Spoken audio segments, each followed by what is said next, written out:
Museum. There we are. We should be there in a second. And this is the audio test. Everyone talk and make steely noise. Didn't realize I was going to be on camera. Hello. Well, you're pretty though. Thank Ooh, you. Yeah, we're good. Are you All down Okay, with the this sickness, has Lilith? Is that what we're doing here? What's that? Are you down with the sickness? this has been the test. We'll see you later. We'll be back at noon.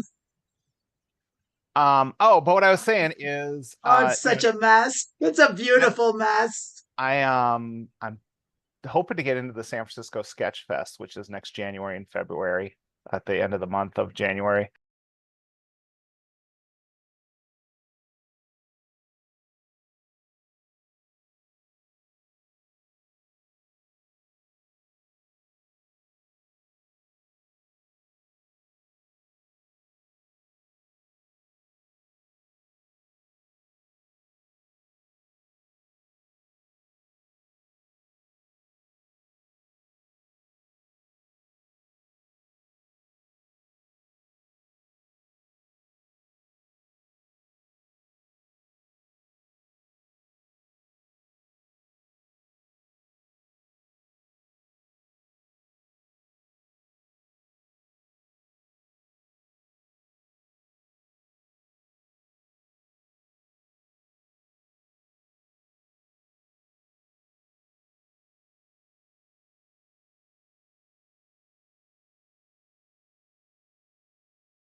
So, hey, quick audio test. I changed things. Oh, you need to say something? I'm saying it to the stream, but they can't hear me anyway because. There we go. This should work a little better, I think. Yeah. Lilith, you there? What? Yeah, I'm Yep. We got it. here.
Oh, here it is.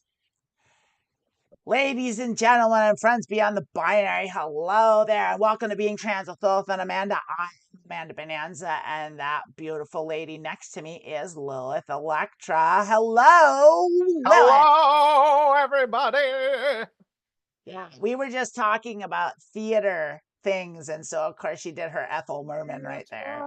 And that's free, no charge. No charge for this show. I'm going to the theater. Yes, Yeah. I'm going to the theater. I told you we were just talking about. I was able to get on stage for the first time here in Detroit since I moved here. I've got a bunch of festival submissions out, so I'm hoping that next year I'll be hitting the road doing submissions. Hopefully San Francisco, and if I do San Francisco, maybe Nice. I'll make it like a 2-week thing, and I'll come down to my friends down in San Luis Obispo. They have shows and stuff, and Yeah.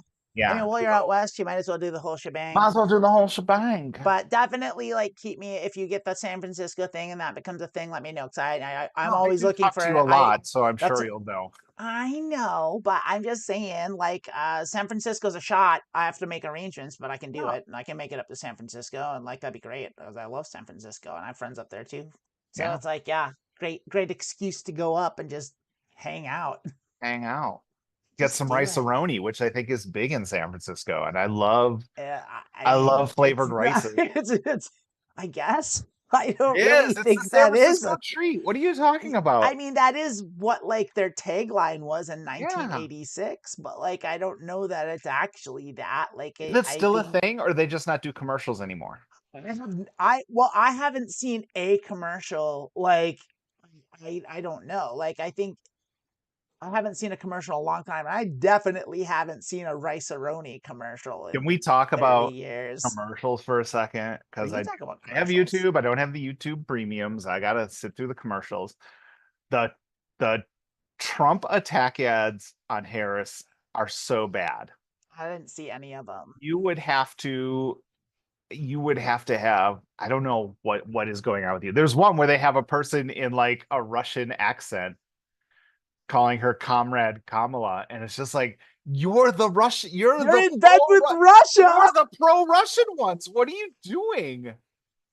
Comrade Kamala. And it's like, okay, but you're the one who's Putin's friend. I don't but Putin's not a commie. They're messaging us all over the Putin's a totalitarian oligarch. One day Trump's like, I'd never even heard of 2025. The next day he's like, there's bad things in it, there's good things in it. It's like, I thought you never heard of it. And then the next day JD Vance is like, Project 2025 is a huge backbone of what we're doing here. And it's like, what is wrong with you people? Didn't he like admit like to committing treason on some like right-wing podcast or something? I posted that yesterday where he was like, the Civil War's still going and I'm with the South. It's like, well, then we should just execute you for treason and be done with all of this. We can just get rid of you right now.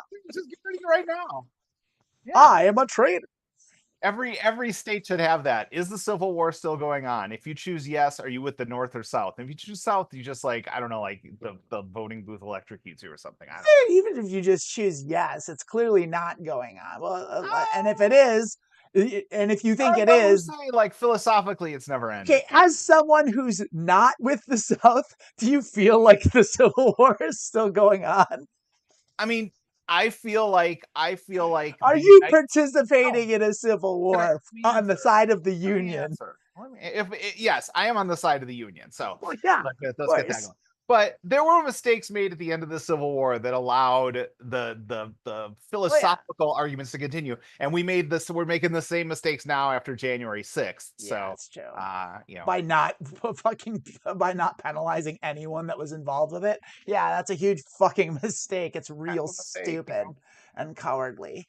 Yeah. Let's not talk politics. Let's be fun. What are you gonna do for Halloween? See, I think you've got something to say because you know me. I am for a performer and a comedian. I am probably the least extra person. I am not. I don't do Halloween. I think about it. It's like it's not a concept of a plan for Halloween. My graph for Halloween is my excitement. My excitement for Halloween and a costume goes down the closer we get to October 31st. And then on October 31st, I'm just like, I think I have like a football jersey I can put on and just go as a football player. I have the cat ears. I have a pair of cat ears. that I wear year round. And on Halloween, I don't even put whiskers on. I'm just like, I have cat ears on. What do you want from me? Yeah. Yeah. But what No, about you?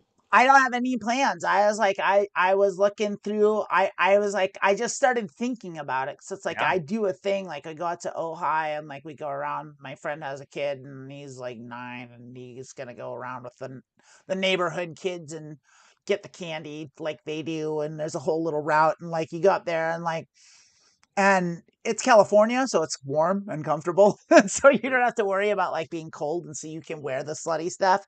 But like it's still I'm gonna be around a bunch of kids, so I don't want to be too slutty, but I can be a little slutty for the parents. You know how it is. And yeah, you get Slutty ride for the parents. That's my parents. autobiography. Like, yeah, it's exactly right. And so like it I don't know what exactly I'm gonna do. And so like I was just like, I got a wild hair. It's like, oh, this is coming up. I should probably start getting a costume together. It's like, and there's a part of me that wants to just go to Spirit Halloween and just get whatever is preposterous. Like, because I did do that one year, and I just went to Spirit Halloween, and they had a costume that was a banana, Yeah. and it was just it was just a big giant banana, but like I loved it because on the packaging, it showed a guy like doing stand up in a banana costume in front of a brick wall. I've been to that open mic. Oof. Because I haven't. Oof. I would enjoy that. I think just No, that you would little not. bit No, you extra would not. effort. I don't know. No, you would not. I think right. Don't. But that's not all, because also the company that made the costume was their name of the company was Rasta Impasta. I don't like And that either. I don't I like any. enjoyed all of that very much. I don't like But any. then How my much did it cost? So that's my problem. Is I go to Spirit Halloween and I'm like, oh, we could do this, and it's like I don't want to spend $75 on this. I have this cat was ears like at home. 20 years ago, so I don't know. It didn't matter. Like it was 20 years ago money, which was like it was affordable, and probably not now. Like I don't know. Now, someone in the chat mentioned they had a giant pickle costume. I'd be there for that. I'd wear a giant pickle costume. You could be Pickle Rick. No, I'm not gonna do Pickle Rick. You're doing Pickle Rick? No, I'm just gonna be Pickle Just Lilith. a pickle. I'm just And gonna be like a pickle. That would be that's why I wouldn't do it. Now I know why I'm not gonna do it, because all that's night why I'd it be like, exists. "Hey, Pickle Rick," and I'm like, no, I'm just a pickle. I'm enough. So what you have to do is you have to wear the pickle costume, but then you have to work on your Rick impression so that when someone does accuse you of being Pickle Rick, you can do it in your Rick voice. It's like, I'm not fucking Pickle Rick. And then you take a glug, glug, glug, glug, glug. Get like a little pale blue construction paper and make like drool and just glue it. I'm just a fucking pickle, goddammit. Fuck you, Just a just goddamn fucking idiot. Yeah, I mean, a pickle would be cool. I think maybe I go for some Detroit. I could go with like a slice of Detroit style pizza. I'm You could go, a slice of it'd be a Buddies, big square. big square piece of Buddies pizza. That was the problem that I had, because I went in and I looked at like the crafty, like what can I do that's cheap and easy? And I found out like the Pioneer Woman and like some other crafty thing, and like it was like 97 ideas for costumes that you could do yourself with a lickety split. And of course they're super elaborate and crazy. It's like you could be a candy corn, and you have to have like a bright orange dress. No. It's just like You know what just hit me that I could do? What? I could dye this glorious hair carrot orange and go as friend of the show, Dave Mustaine. Oh shit, you could How go. great would that be? Dave Mustaine would be incredible. Because I was kind of thinking, I was kicking around the idea of going like hardcore hair metal bitch, like Kelly Bundy maybe. Yeah. That, like kind of the Kelly Bundy core at least, where I was just like, okay, I'm a fucking groupie for fucking Poison. Also, can I just point out the least surprising thing was us talking about Megadeth on our trans support show and trans people in the comments correcting us about our knowledge of Megadeth. I'm like, that was the most obvious thing coming down the. Yeah, well, I with fucked thrash that up. metal, I of knew course. better too. I knew better too. Yeah, we all know better. We Did all you see the love Megadeth. the meme where like someone made a Grinder account for Dave Mustaine? It's just I hilarious. do like that. Yeah, it's pretty good. It's like they made it, but like there almost certainly is one.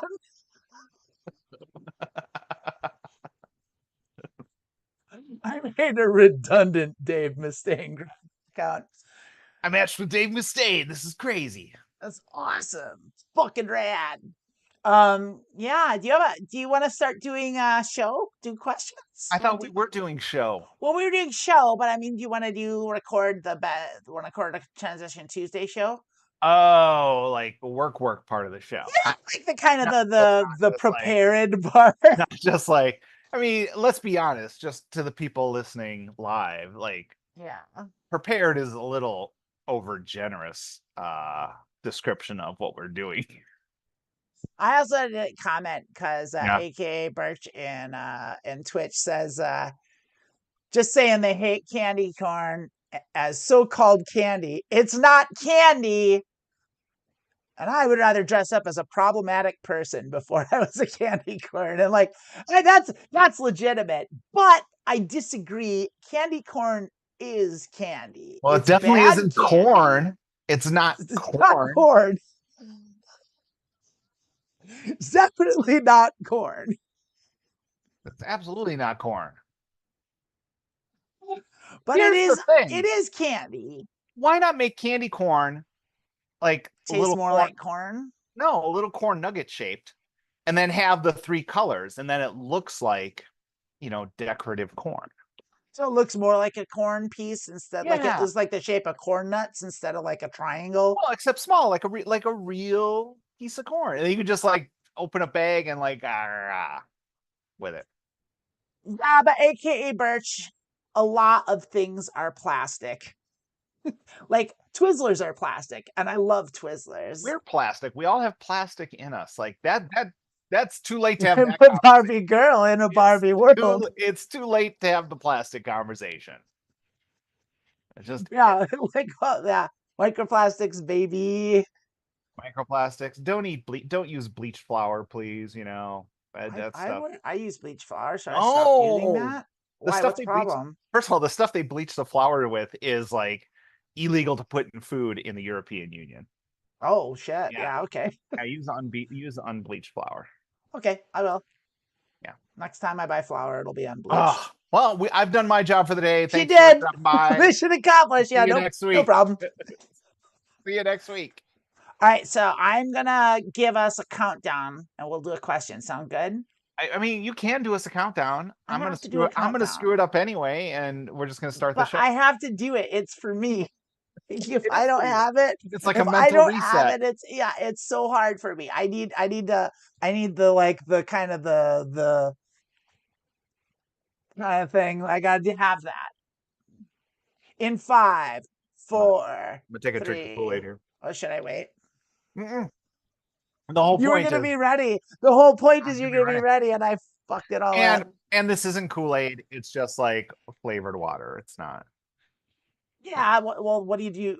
I mean, what do you think Kool-Aid is? Kool-Aid's got sugar in it.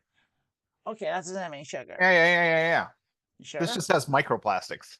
Just microplastics. Cherry flavored microplastics. Yum. Flavored with delicious petroleum. In 5, 4, 3. One more thing before we go. I didn't want to count in because I realized one more thing. For everyone is paying attention and watching here, if you have a question, go ahead and throw it in the chat, and we'll address that question for the second question. Jesus Christ, Lord, Son of God, is here and says, "Praise the Lord." That's nice. I don't think that'll be problematic at all. We'll see how this goes. All right, here we go. In 5, 4, 3. Oh, hey, y'all. You can't drop that on me right before the countdown. I'm gonna say, hey, welcome to everyone. I'm glad you're here, and I hope you get something from the experience. And welcome to Being Trans Transition Tuesday, where we do the show live on Saturday, and then we edit out the weird parts, and then we put a polished show on Tuesday up onto YouTube. You're not edit out all the weird parts. Well, most of the weird parts. All the parts that make you look bad. You leave all the stuff that makes me look bad. I get it. Is that true? I've made myself look bad plenty of times. I get it. Anyway, if you have any questions, post them if you're watching on YouTube or on okay. Cool. YouTube is coming alive. Thanks. Yeah, YouTube just lit on fire. Yeah, YouTube is just doing it. Maybe, I mean, basically, should we say it? It's live. I don't want, it's not, but it's like basically someone said, you can say it. Yeah, it's fine. Trans women should keep their pieces. And I plan on I've asked my doctor if I could just, we do keep them. They don't go anywhere. Like, I don't know if you're looking into the surgery or you're just trolling, but we keep the pieces. I think Evelyn's legit. Yeah, I think Evelyn's legit. You do what you want. Not Tom says, what city is that in the background, Lilith? That is Detroit, Michigan. Detroit. All right. I'm just gonna jump. Jesus Christ, Lord, Son of God, says thumbs up so we can get the live stream out for these beautiful women. I love that. Thank you, sir. Or ma'am. Or they them. Or I apologize for assuming gender. Counting again. None of this is going I'm in the done show. with the counting. Welcome to Transition Tuesday. This is Being Trans. I'm Lilith. That's Amanda Bonanza. We're gonna answer questions. We're gonna answer questions. We are gonna answer questions. So I got 2 questions today. Because you want to do 2 questions. Because I've been traveling. But we're not gonna do 2 questions in one. We're gonna reset because I need it. Are you gonna do another countdown? There's gonna be a second countdown.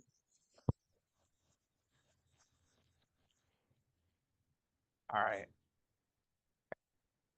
First question. Crazy for countdowns. I love them. I love them. For Cocoa Puffs. I get it. Okay. First question. This is kind of just like an easy one. It's not an easy one. It's just something this person's wondering. I think we can give some insight on it. I should stop saying they're easy ones. None of them are easy. Everything's hard. Everything's legit. It's too legit. Too legit to quit. Oh, thank you. You're welcome. You're welcome. All right.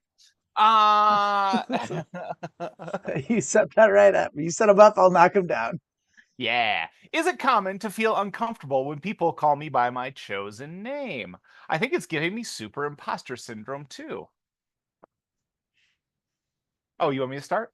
Oh, I didn't know that. Usually the questions are a lot longer than that. And there's some sort of explanation. This is just like chunk. So I can speak on that from my perspective, which is like that sounds like I just kind of came out kind of thing. That's a first year issue, I think. It lasts longer than that, but it didn't for me. But at first, like it was a little off-putting, and like that, and being gendered correctly, like it was like oh, like I'm not used to this, because you aren't, because depending on how young you are when you come out, if you come out later in life, like Lilith and I did, it took a long time, and you have a whole lifetime of memories and habits built up, and to switch that it's a radical shift, and it takes getting used to. For the name thing, I didn't have too much of an issue for the name thing because I really didn't change my first name. So, but relative to that, like getting gendered correctly was what it did throw me off, and it did give me a little bit of imposter syndrome, like here and there, and it was an unsettling thing at first, like not necessarily in a bad way, but like it was just a little bit of oh yeah. I think part of it is, I used to volunteer for an organization we worked with trans youth, and like coming out of school and kind of the struggles they were going through. And a lot of times, just like, I think a lot of that comes from finding the name that fits you best. you know, when you were born, you were just kind of given a name, and they don't really talk about the oppositions to changing it. So you're just like, I guess I'm Jack now for the rest of my life. Um, and so, you know, I think a lot of times when talking to a lot of young people, I feel like they get overwhelmed because they're looking for that perfect name. And they're, it's a part of your journey. It's a part of your identity.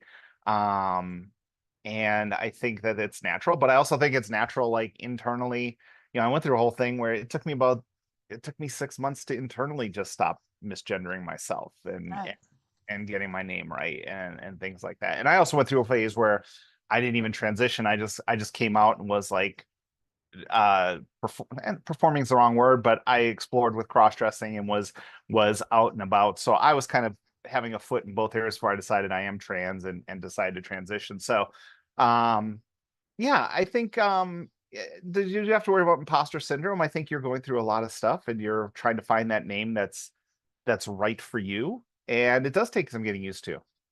There's also the old thing, like if you're looking for your name, go to Starbucks and just give a different name every time to the barista. And then when they call it and see if it feels right for you. But I think it's pretty much standard is you're going through a big change in your life. And yeah, I feel like when I transitioned, it was the first choice I made in my life that was the right choice.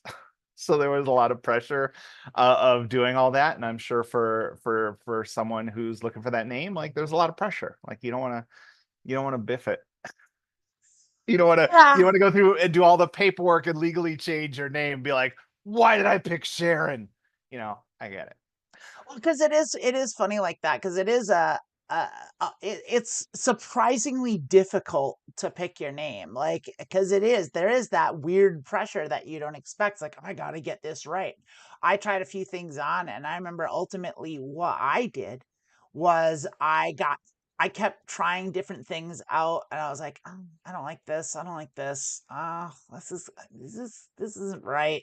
And after a while, I just got fed up with it. But at the similar time, I had supportive parents that were having problems with pronouns. They were struggling with gendering me correctly and even just dealing with all of it. And I came up with a solution that worked well for me. And if I think it could work really well for someone else if they had a similar situation, which is I just had them pick it because it made sense to me. I was like, okay, like you parents generally name their kids. So like, I was like, hey, do you want to pick my new name? And there were a couple reasons for that, which was like one, it it gave them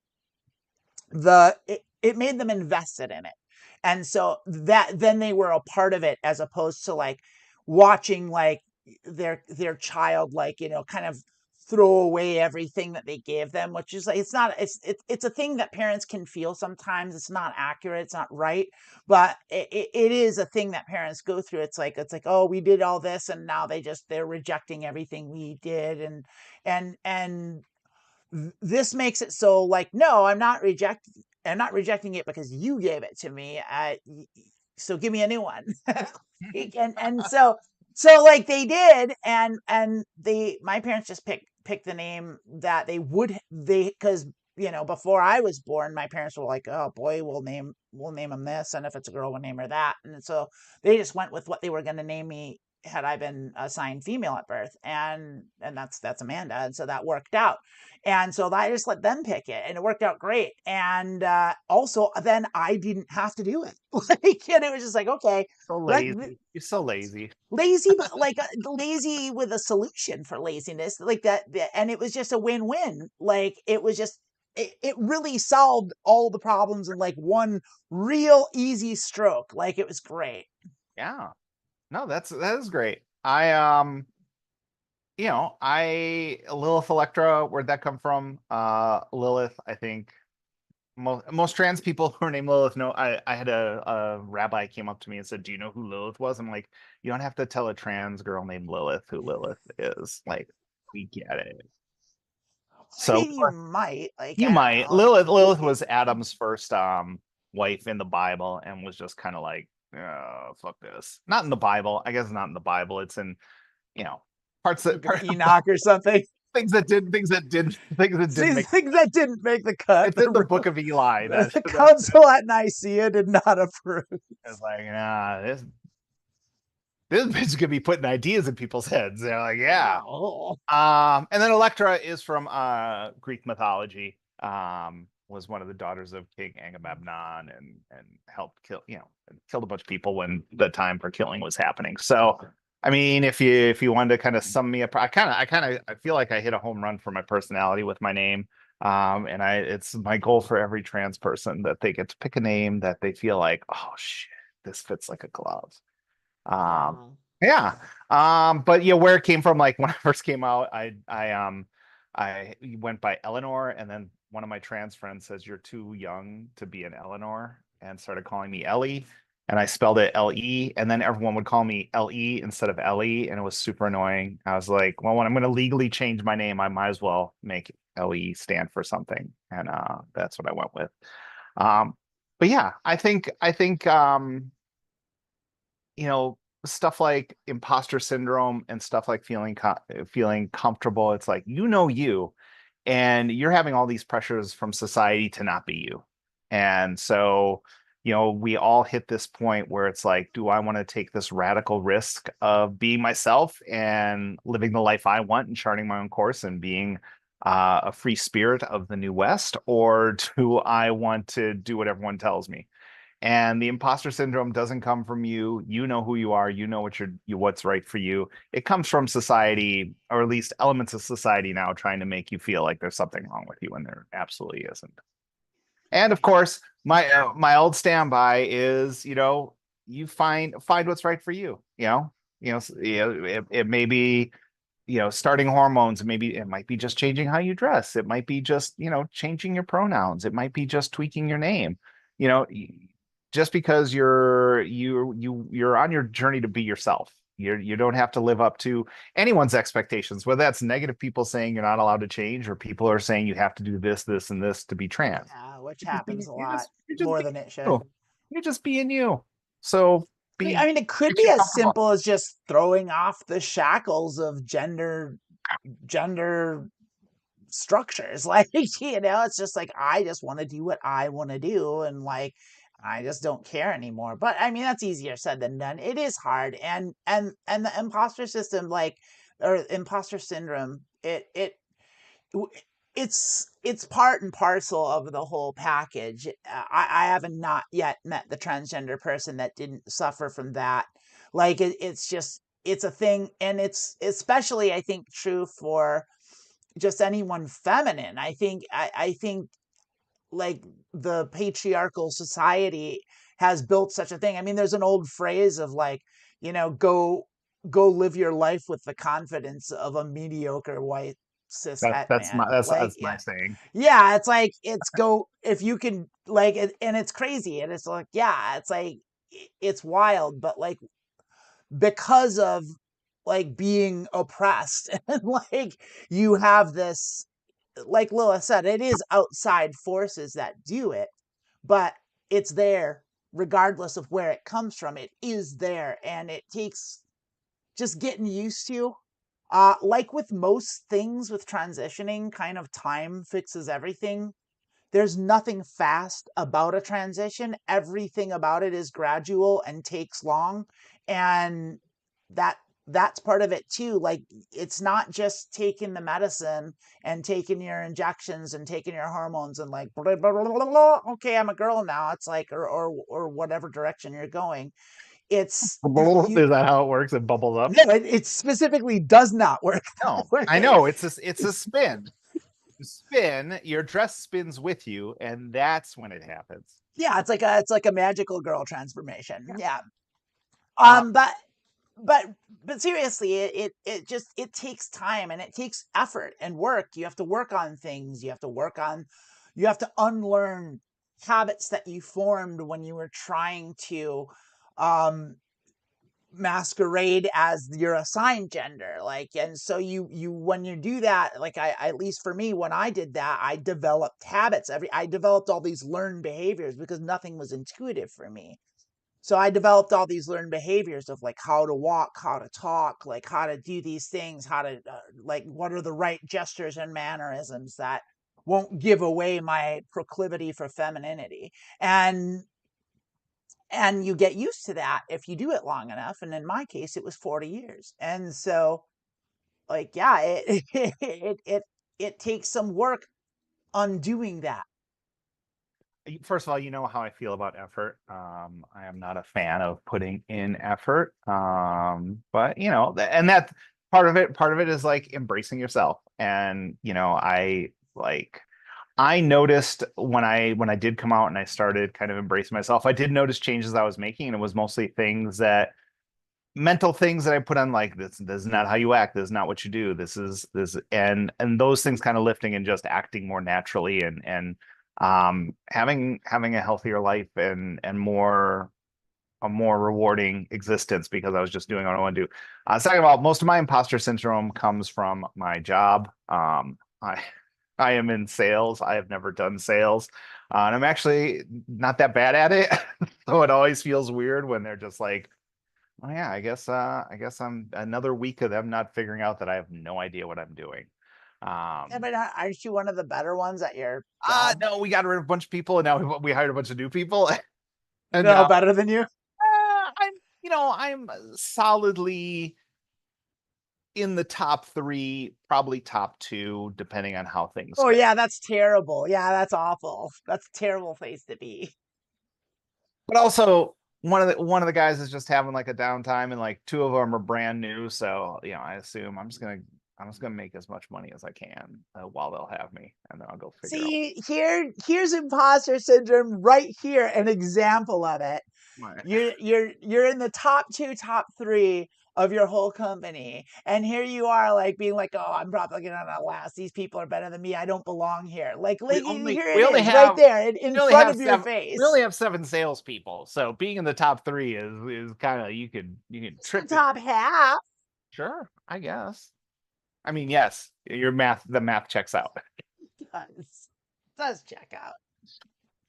I hear you. I went to college. I went to a Milwaukee public school. I did that too. Did you go to Milwaukee public school? Or did you go to like Bayview High, baby? Is that Milwaukee public or is that? It's Milwaukee public. Okay. It's Bayview. I like how you think saying the name again. You know where Bayview is. I didn't know if Bayview, like if that counted as one of the suburban schools. You know, like Nicolay. Bayview is part of. It's in the city of Milwaukee. It's just that area. It's like River West. It's just like it's a part of it. I'm from the north side, so yeah, you are from the north side. This is the south side. I was from the south side. This is why it's like we get along. It's like like opposites attract. She's from the north side. I'm from the south side. It's crazy. If you ever hear about shit going down in Milwaukee, that's probably happening. It went down on it's on the north side. Yeah. It went down on the north side. Trust me. Yeah, that was one of the things. You want to talk about imposter syndrome? Like when I went to, so you know, when I was growing up, I was living on the north side. Spent my entire life, like my family, my parents were never one to be like, "Hey, there's this great Mexican restaurant on the south side. Let's drive half an hour across town." Like we never did anything like that. But when I go to school, like I could walk to school. It was like a 20-minute walk to school, which I know walk to school not, all the way. Not what people do anymore, but you know. Well, then for high school, I got into a public school. I went to Riverside, which is on the east side of Milwaukee. It's like, you know, an hour bus ride, 2 buses. And it wasn't until I got there that I realized I lived in the bad part of town. Yeah, Riverside was like the tweety school back in the day. I don't know if it still is. They're like, not anything about anything. It's like this is ancient history and they're so just colloquial. They're just like, where do you live? It's like, what are you talking about? What are these 2 crazy old side? ladies talking about? Like their high school in Milwaukee. Here's where it takes me. Is I was living my life happily. I had no idea where I lived meant. What that meant or blissfully ignorant. Yeah, and then all of a sudden now I have this idea that, oh shit, everyone who sees me knows this about me and judge me about that. And one thing about our transitions, oh my God, I'm going to save this. One thing about our transition is that you're going to meet new people. Those people only know that the person you're meeting. They don't know That's huge. who you are, who you were. And of course, then I moved to Detroit and I'm just like, I'm gonna start fresh. No one's gonna know me. And like my first class that I take is a writing class. And I'm like, I'm gonna write about this transgender person because this is exactly my experience. I'm like, oh well, I guess I blew that. I blew that. Yeah. But no one, but all the other neither of us shit are in the you carry with closet about you, being trans. Like all your imposter syndrome, know that you're only carrying that. Other people don't see your imposter syndrome. Other people who judge you for their things, that's on them. And you only carry what you want into the world, and things only affect you as much as you allow them. And and honestly, my neighbor was fine. Whatever. It wasn't. yeah, it was fine. It There's was nothing wrong fine. with the north It was side. It's fine. just a city. But yeah, the whole imposter syndrome thing, it's a confidence issue, really. And confidence is a weird one because it's a tricky thing where it's like if you don't have it, people pick up on it and then they treat you in a manner that diminishes your confidence further. So it's like it's kind of can be a vicious cycle, and the only real way out of it is to kind of make up your mind to be confident, like especially if you're not getting like a ton of positive reinforcement around you. But it really is a thing where like once you just kind of decide like, hey, you know what, I just want to do what I like and I'm awesome. But the core bottom line and the foundation of all of it is just you have to love yourself. And I think a lot of trans people, like I think a lot of us, we go through life like thinking, not being happy with who we are, not loving who we are, and wishing we were somebody else. And you get this opportunity to go through this procedure and actually get to be the person that you were always supposed to be. And then you get there and you don't know what to do with it, and you've still got all the baggage from the person that you used to be, and you're still carrying that all around. And so it is a lot of it. This is part of the work. This is part of the work, is shedding that baggage, letting that go, and just loving yourself. And that is really it, because if you do love yourself, that's how you get to be confident.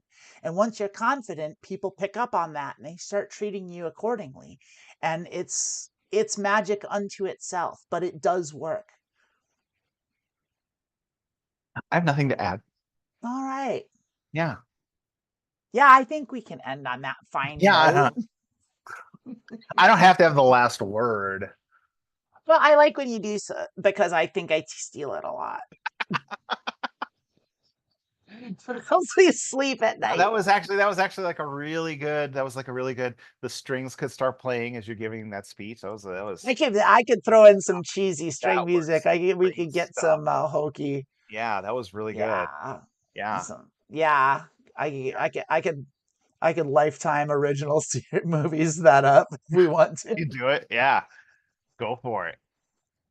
But yeah, thank you for watching Transition Tuesday. We have a live show. Wait, don't tell people. Oh, wait.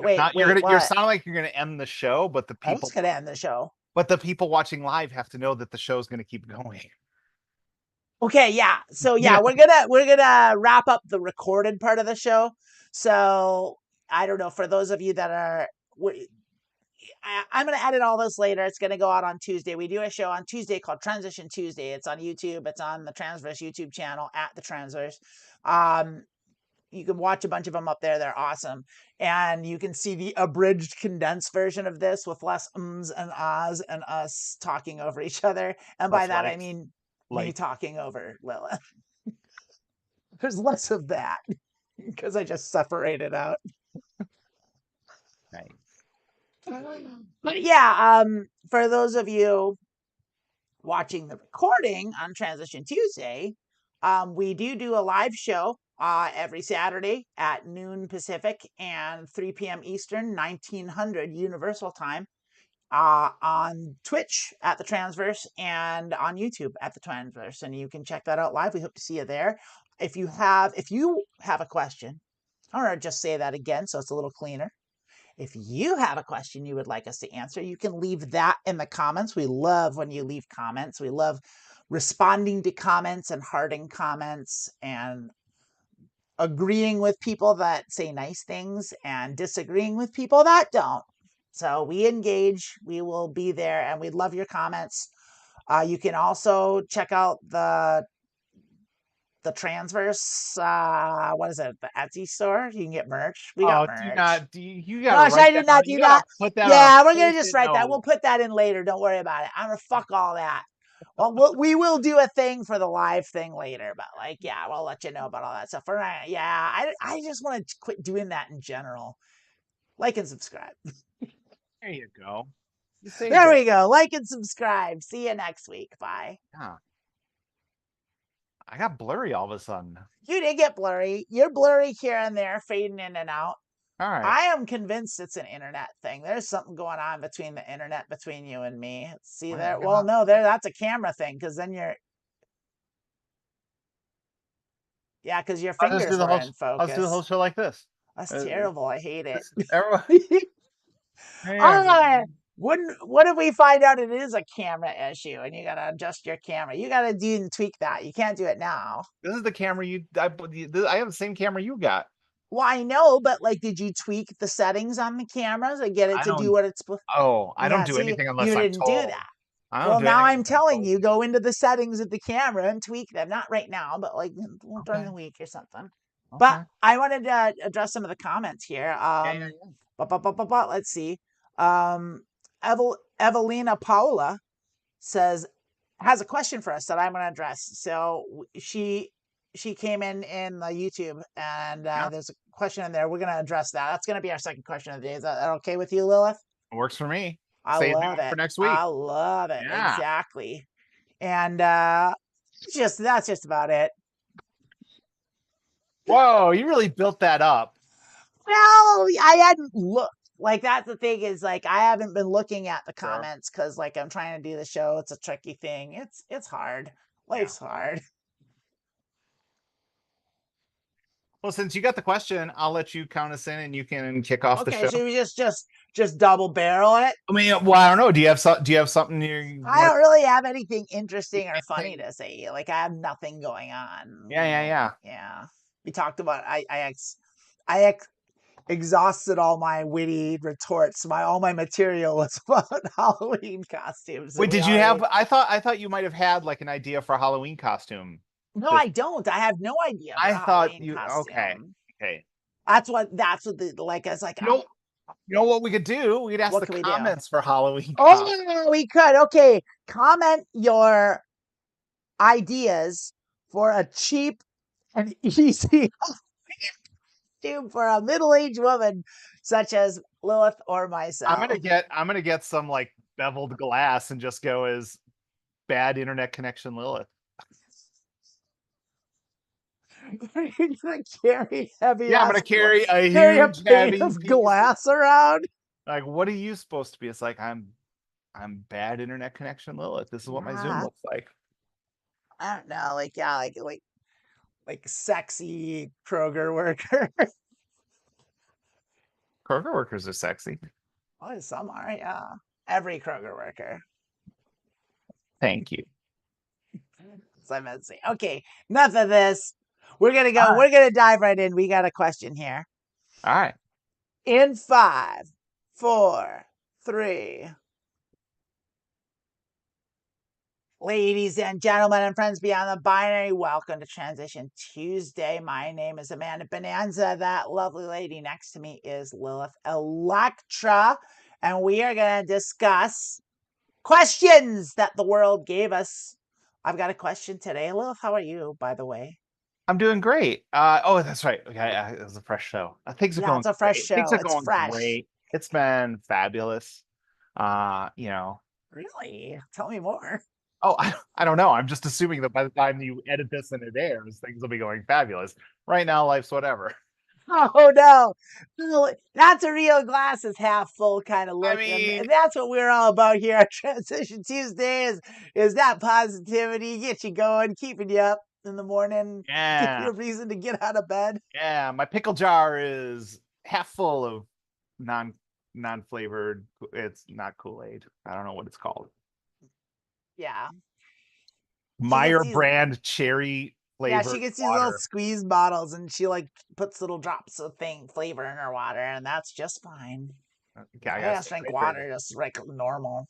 Oh, I know you don't like it. You like your flavors. Water. I love flavor. You just love regular clean water. It's just my favorite. Oh, well, yeah, if you're getting clean stuff, sure. Who wouldn't want that? Right.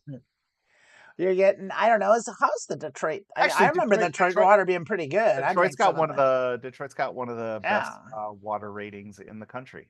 Yeah. Yeah. Like I'm in a good spot too. I'm in a city called Camarillo, California, and we got good tap water. I still use a filtration system though. It's like you gotta. That's because boasting about water. They got you. They got you thinking you need to filter everything, even though the city does it's that true. all the time. But Big Brita, they're gonna get you. They're gonna get you every time. Do it. Yeah, they are. We got a question. You want to hear a question? I'm going to do you one better. I'm not just going to hear it. I'm going to help answer it. I love that. Yeah. So this question comes to us from Evelina Paula. I hope I pronounced that correctly. And she asks, as a trans woman, do you wish you had lived in an earlier era like the 80s and 90s, or are you cool with today's world?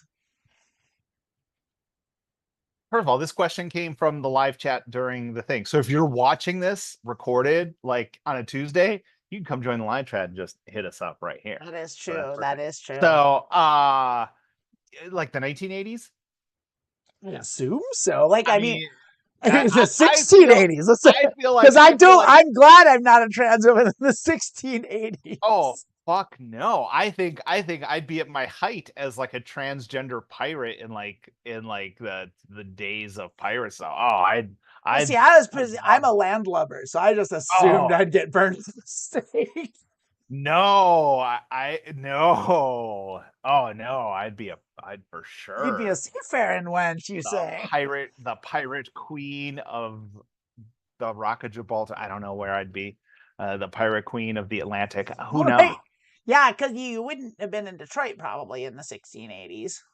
Like, who knows? I mean, it's like, okay, because a lot of this is like, okay, if we're time traveling here, we need to address some time travel issues.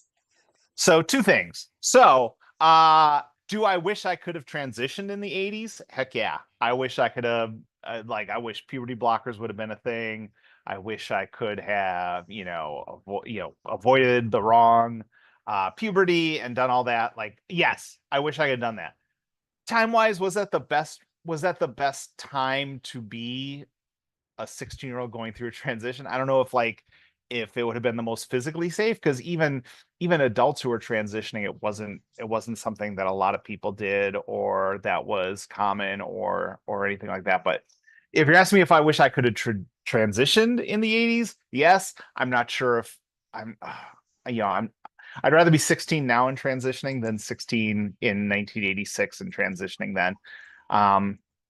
Just because like I said, I don't know, I think we have better, obviously the longer you wait, the medicine's better, what they can do for you is better, the techniques for if you're going to have any surgeries are better. So yeah, I wish I could have transitioned when I was 16.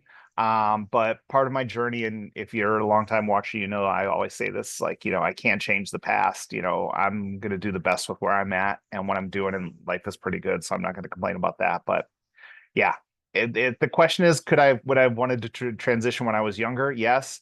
In the 80s, oh man, I don't know. 80s in Milwaukee, not a great time to be queer. Yeah, no, it wasn't. It was not. It was not a good time. I am going to ascertain that what she's actually asking is, would you have rather not would you have rather transitioned younger? Like, your circumstances are the same, but you transition. You just happen to right. to and be for in that era. I would say 90s yes, 80s probably not. I would say neither. I think actually right now is probably the best time. Like it's better than it's ever been. And yeah, there's a lot of ugliness from like, the J.K. Rowlings of the world and the Donald Trumps of the world and the right wingers of the world. But if you think that shit wasn't there in the 80s and the 90s, it absolutely was, except it was way worse. Well, the only thing, but if it was just little old me transitioning in like 1996, none of those people give a shit about that. Like, so I arrive now and I'm like, no one even knows. I don't understand. So I like, don't follow. right now, like everyone's focused on it, and oh yeah, it's here. If I did in the 90s, nationally, politically, no one cares. I'm just going about doing my business. I'm peeing where I want. I'm playing on the soccer team, and no one really cares.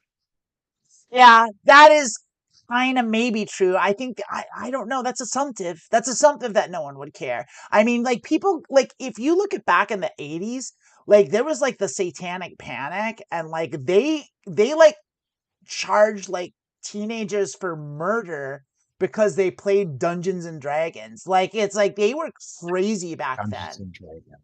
Yeah, I mean, but like if you were goth, like you got in trouble back then. Like it's like if you didn't like, so there were aspects of it like in the 90s maybe like because the 90s were a weird. I mean, there was transphobia and there was homophobia in the 90s for sure, but it was kind of like a 60s revival and everyone was fucking tripping balls and it was a wild time. It was a lot of LSD and a lot of smoking pot and a lot of ecstasy and it was a lot of go with the flow. I was such a dork in the days. I had no idea. Oh, I was gobbling acid like every week. For me, it was like I wasn't that cool, and then I married like a stuck-up dork, and like that was like exponentially made everything weirder and harder to get into. That's a hilarious thing that you just said about your ex-wife, and I love it. Honestly, if we're talking about like honestly, I forget transitioning. If I just wouldn't have gotten married and just like gone on my own path, I think I'd have been much better off. But I still want to revisit this 16 or 15 80s. Like, yeah, let's go way back, the me. 1880s. In fact, I think I AI'd somewhere a short story about me as a pirate in that time period. Oh yeah, you got that? Yeah. Let's hear it. Oh, I don't know where it is. I'd have to. Oh, I thought you just did that just now. No, I didn't do that just now. I'm not that good. I was just like, yeah, this short story about me as a pirate, trans pirate. I was like, yeah, this is cool. I mean, yeah. Well, I mean, you could be a transgender pirate now. Like, there's still pirates. Like, you could do that. Yeah, but now it's the same thing. Now everyone's focused on pirates. Like they like. Everyone's focused. What are you talking about? Are you kidding? They're way under the radar. Who's talking about pirates? Any shipping vessel that goes past the coast of Africa has like a whole thing. Like if pirates show up, they like wrap everything. Yeah, that's true. They're ready. Yeah, they're ready for pirates. There's just a Tom Hanks movie about dealing with about that exact thing. Yeah, actually, is on Netflix. So yeah, I think being a pirate is much harder now. I mean, it's so hard to make statements like that. Like I fancy myself an amateur historian. Like I've studied history. I do study history. It's a part of my thing. I know a lot about it. Mm-hmm. And from a historian perspective, from a historical perspective, the past is bad. Like, it's always worse the farther back you go. And if you just look at like even just like if you think about like how the transgender situation is now, like up until 2015, it was really the point at which like it was starting to come into the collective consciousness and was a force in the zeitgeist. Before then, no one was going to respect your pronouns. No one was going to let you in the wrong path. No, that's not true. You're wrong. I think you're wrong. No, I know I'm not, because I am in a group with a woman that transitioned in the 80s. If I would have moved in San Francisco of all places, and she had a fucking rough go of it. Okay. And she's got massive trauma from it. I'm where I'm at now, and I moved to Detroit and I don't tell anyone I'm trans, I feel like I'd have no problem in the 90s just being me. I mean, like I said, it's like you don't know. It's a hypothetical situation, I'm and hypothetical. I'm just saying. I know, but I'm addressing it as best I can. But I'm just saying, like, this is a thing that people do. We tend to look into the future and feel anxiety, and we tend to look to the past and we romanticize everything, and we forget all the boring things and all the bad things that happened and all the way things were shitty.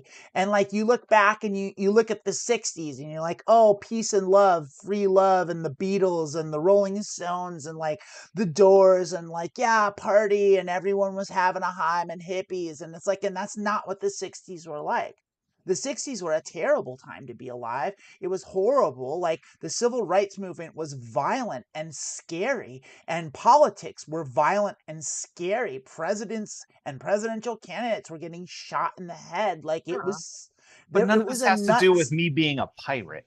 But what I'm saying is you can say, hey, I wish I was I would rather be trans in the 1980s, or let's even say the 1990s, which I think were categorically better than the 80s. Sure. But at least for that. Like, but I think it's a mistake, because like I remember, like, if you want a perspective on how people thought about trans people in the 90s, just watch any movie from the 90s, So because it's a joke. I Like, just want to interject here yeah, that originally my answer was I would want to transition now. And that's true. the 80s and 90s would mean I just transitioned younger, which I would have preferred, but obviously we're living in the time. Right. And then my secondary answer was I'd want to be a pirate. And actually, pirate is moving down to third. I would actually rather be in one of those time periods where like trans people are just like accepted as partial gods among us. And Yeah. In a culture, in a time yeah, where, like, yeah, I would be we're trans women, we're some sort shaman, of and I would live at the we're revered. edge of the Yeah. city and I'd make potions and people would tell their kids to leave me alone because I should be left alone and I'd never be Ancient here. Egypt. Yeah, Me and sounds my good. 18 cats. Yeah, I accept that. Okay. I just want to remind you, I felt like I was getting a talking to. Well, I'm trying to address the question from like a semi-pragmatic point of view of being like, and because and the reason I'm doing that is because I'm being assumptive, and I'm assuming that our question asker is kind of asking that because they maybe themselves feel like this is a shitty time to be trans and it's hard, and maybe it was better in the past. And there's certain indicators of that. Like, there was a movie in the 90s called Tu Wong Fu, Thanks for Everything, Julie Newmar, and it starred Patrick Swayze, Wesley Snipes, and John Leguizamo as three drag queens that like drove through the Bible Belt and like went on an adventure, like in full drag, And no movie theaters were burned down during its show. right. People weren't like getting outraged. There weren't the Ben Shapiros of the world going, this has got to be blah blah blah blah blah blah blah. Oh, this is the woke Hollywood elite, blah blah blah blah blah blah blah. Like, there wasn't That any was a of that. It was spot-on just a movie people impersonation. went to see and enjoyed it. Yeah. That was a Like, it spot-on. was just like, it's not like the best movie ever, but it was fun, you know. It's like I remember it, and like you couldn't make that movie now. Like, I mean, you could and you should, but like there would be a lot of yelling about it, and so I could see like how someone growing up now and only knowing what it's like now, and it's no question it's a scary time, and like our rights are under there's a giant sword of Damocles hanging over with this election. Like, at least, you know, it's like we don't know how this is going to go, and it might go really bad for all of us, and we'll find out. Like, I vote, fucking register, do it now. Like, but what I'm getting at is it's always been hard for us. And we've always been a marginalized community pretty much forever, but it's better now in the sense in that, like Lilith said, the medicine's better, the treatment's way easier to get. Like, you can get the surgeries. Sometimes your insurance will cover the cost of it. Like that wasn't the case in the 90s or the 80s. You had to do that all out of pocket. So good luck, and it was still hard. And if you think there weren't workplace protections, there weren't any of that. The government wouldn't there was no state law that said you were allowed to use the bathroom of your identity. Like those things weren't there. Like it just wasn't at all. And forget anyone ever gendering you correctly. Like they would misgender you incorrectly and on purpose. And if you spoke up about it, you would get in trouble. Like, so no, it wasn't a better time to be trans. Now is a way better time to be trans. And the reason. You wrapping up? No, I'm gonna wrap that up. If you got one more thing, you should say it. Well, I do have one more thing, and the reason that all that backlash is coming is because it got so much better so fast. Like in the last 10 years, it has gotten so exponentially better and continues to get better. Like it was within the last 10 years that the World Health Organization recognized that being trans isn't a mental disorder. That's a huge deal. The American Medical Association realized that defined gender as a societal construct rather than a physical attribute. Like that's huge. Like there's all these advances that were made in science, in biology, and medicine that have benefited us immensely, and the culture got way better. And so no, I don't think it would be better to go back in time. Here's the thing, talk about the backlash. Here's the thing. Losers are always going to lose. And they're going to lose this one, and they might get mad about it. They might win the election this year, but they are eventually going to lose. The losers are always going to lose, and they are losers. And the one thing I want to say to everyone here is, when the losers lose their battle against us, they're not going to go away. They're going to pick some other else. They'll pick the next marginalized community. Pick the next marginalized community to go after. Or they'll invent one out of whole cloth. They'll always find someone to hate on a basis of they'll just make principle. This might shock you based on what's been happening in the election the last couple days, but they will just make stuff up, and it'll rile up their loser base. But they only believe it because they're losers, and they are losers, and they will lose. And if there's one thing that is historically accurate, and you pick out anyone that was a loser, they eventually lose. They might not lose right now. They might not lose today, but they're losers, and they're going to lose. Hitler didn't bring around 1,000-year Reich. He shot himself. Like 3 years. Yeah, he shot himself in the basement. He's a loser. The Confederacy, they gay marriage. Golden Girls was around longer than the Confederacy. The Confederacy. They're losers. Losers gonna lose. And that's the fact. And you can say whatever you want about America, and I know it's got problems, and I know it sucks, but you're free to be you here. And as long as you fight for your freedom's gonna win. And like I said, it might not win this battle, but those losers are gonna lose. That is true. That's what we need, a cup that says that. Losers gonna lose. Losers gonna lose. There we go. That's gotta go. That's our new catchphrase. Losers gonna lose, Make a graphic for that. Matter of fact, I would say, you know what, if before you send in a question that says someone online said this to me, whatever they say, just be like, you know what, loser, you're gonna lose. Yeah, losers gonna lose. That'll drive them. It'll drive them nuts. Yeah, that's all you gotta say. Yeah, losers gonna lose. I love it. I feel great. I do too. I hope Evelina. Hope that worked out. Evelina Paula, I hope that worked out for you, because that's how we feel about it. And that's about that. Hold on. Wait a minute. I don't want to end the show just yet. No. Because something just popped up in the YouTube chat. Oh, yeah? Apparently someone is also I see it from Milwaukee in the chat. Yeah. What up, Geezer? Geezer go. Geezer go. What part of Milwaukee you from? I hope they didn't leave. Milwaukee. They didn't just like drop a bomb in the chat and leave. What part of Milwaukee? South side, north side, east side? Is there a west side? Does anyone live on the west side? No, when you get to the west side, it's all like It's the just like asshole rich the people. stadiums and like. Well, no, it's like West Allis and like all the awful people live there. Yeah, but it's no longer Milwaukee. It's no Is what longer I'm saying. Milwaukee, It's, right. Yeah, it's like you get past like the Brewer Stadium. What's it called now? It keeps changing its name. It's American Family Field. Yeah. Oh God, that's a worst fucking name. Right? Miller Park was Miller Park was at least like because so it's nice. Miller. It's like, but But what was it when we were? It was County Stadium, and when we were growing up, Miller Park wasn't even your face that it was like a commercial. Like right. that just sounds. It's just Miller. That's Park. like Wrigley Field. It's like it's benign. Yeah. Yeah. And now it's like American Family Insurance Field. Well, the worst one is in Seattle. It's Safeco. Like it's Safeco Field. It's the worst fucking name of anything ever. It's just makes you want to throw up in your mouth. Gizago's also in Florida. I wonder if they're in the Tampa area and they missed my great show down there last. Maybe they saw your show. Maybe they were at your show, and that's why they're here today. And maybe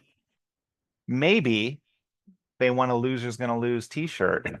You might want a Loser's Gonna Lose t-shirt. Keep your eyes up for those. You'll find those at the Etsy store at transverse.net/Etsy or one or the other of something like that. Etsy. O's. You have to pay attention. You have to notice what I'm bursting with information. The O's in Loser's Gonna Lose are all little elephants. They're all little Republican elephants. Oh, okay. I got you now. Yeah. Yeah. There you go. Here's the issue I have with that. Yeah. Is I could see how like that could be confused as like that's like a dig against, like that's like losers. The losers are the Democrats. We're the Republicans, and like, but that might be a good thing because then we can sell shirts to both sides. So Geezer grew up in Brookfield, which I believe is West Side. Brookfield is West Side, right? I think. West Side. Or is Brookfield like? Yeah, I feel like that's West Side. Is Brookfield out by like the South Ridge? If I can't if it's not on the way the city bus goes from the north side to Riverside High School, I don't know where it is. Now, see, I didn't spend any time on the north side ever. I was always on the south side. And I never like, it's weird how like we just stayed in our quadrants. Like, it's like, I went to the east side. I spent a lot of time on the east side. East side's the best part. Because east side was the coolest part of the city. Coolest part of the city. It's got a lake. It's got the river. It had cool shit going on. We had a great time. We were in Milwaukee recently. We had 4th of July weekend. I had so much fun. Like I had no fun. Awesome. I hated it. I hated every moment. You didn't hate it. Stop it. It was great. I hate that you said that. I think everyone knows I'm joking. It was great. It was a lot of fun. It was wonderful. I went to one of the best bars I've ever been to ever. It was like they made the single best Singapore sling I've ever had. And I don't know, Singapore sling's a drink that like no one really knows about. And it's hard to get. And when you do get it, it's hard. They always make it wrong. But this place had it on the menu and made it right. And it was just like, oh, this is awesome. Geezer is in Tampa. Yeah. Yeah. Next year, you got to come to the Countdown Improv Festival and see my show. You definitely do, Geezer. Come on. Come see Lilith. Maybe and if you're not in New York, I'll be at the Uptown Improv Festival in Utica next month. My show's October 12th. I think it's Friday at like 9:45. So you do have to stay up late, maybe have a coffee around 2. Make sure you don't miss it. Yeah. But other than that, I mean, it was a great show. I think we helped people. I hope so too. And I do have one more jump in thing I wanted to say about it. That's kind of repeating myself, but I just want to encourage everybody that is out there that's having a rough time. And because it's the noise is loud. The noise from the haters is loud right now. They're very loud and they're very awful. Calling them haters is too nice. They're just evil. They're losers. The lows from the monsters, the ghouls, whatever you want to call them, the trolls, whatever. Like calling Stephen Miller a ghoul is kind of mean to ghouls now that we're talking. The Nazis, whatever. The horrible people. Like, it is loud and it is scary, but it is it is better. It is better. Like it's life is always hard. You're always going to have a hard time. When it gets to you, shut off the news and go and talk to people and go out into the world. When you buy groceries, talk to the cashier person and have talk to your neighbors, whatever it is, talk to people, find a support group, go meet people, make friends, do stuff. Get away from the doom scrolling, because it's like that stuff it'll get to you. It'll get to you, and it'll paint a distorted and scary picture of the world that's worse than it is. And with that, Yeah, that's a good ending. all right, Will we we'll see see you everyone next week. Next week? Next Saturday? Well, we'll see you next Saturday, because we got to wrap up this show too. Are you gonna play poker today? Oh yeah. So yeah, you should tell stick people around. It is what? It's 1:30 or a little after 1:30. So it's gonna be in an hour because I have to make food. What are you talking about? It's like 1:10. I'm in Pacific time. And you're not half hours wait a off minute. from me. It's 4:10 here, so it's 1:10 yeah, it's 1:10. there. What I'm getting at is I haven't decided like what time I want to go on, but like let's say 2:00. So 2:00 mediocre poker I'll start. I'm gonna be playing Pot Limit Omaha, and just it's called a Play and Explain. I'm gonna be talking about why I'm making the decisions I'm making and what's going on in the hands, and explaining anything. If you join and you want to chat me up and ask questions in the chat, I will answer them. I start from the perspective of assuming that you understand the rules of Pot Limit Omaha, PLO as it's known. But if you don't, I'm happy to explain those as well. So that'll be that. That's going to go on at 2:00 Pacific, 5:00 I'll see Eastern. Next week. What time would that be? 3 hours. So if it's 2:00 your time, it's 5:00 Eastern. Yeah, I'm trying to think of what it is in universal time. I think it'd be like that's the universe's problem. That ain't my problem. I think it's like 0. It's like 0. No, it's like 1 or 2 in the morning. It's always 0:00. No, it's like I think it's 1 or 2. I don't know. It's 8 hours ahead of here, so it's too hard for me to do that math. Here's my thing. It's 2 p.m. Pacific. You're responsible for knowing how you relate to the other. Yeah, I know. I gotta figure it out. I'll figure it out later. If you live in what'd you call it? It's universal time. So it's like it's everywhere in the world knows where it is. If you live in universal time, that's on you to know what universal time is Greenwich Mean Time. It's just called universal time. So I'm just saying that's on you to know what 2 Pacific means. It's not on for us to know what time it is where you live. It's true. There are time zones. There are like time zones all around the world. It'd be impossible. You know what? It's just like goes in 45 minutes. I'll be playing some poker. 2:00 if you're on the West Coast, 3:00 if you're in Denver, 4:00 if you're in Chicago, 5:00 if you're in Detroit. Also 5:00 if you're in New York. That's crazy. Detroit and Chicago are an hour apart. In Detroit and New York are the same time.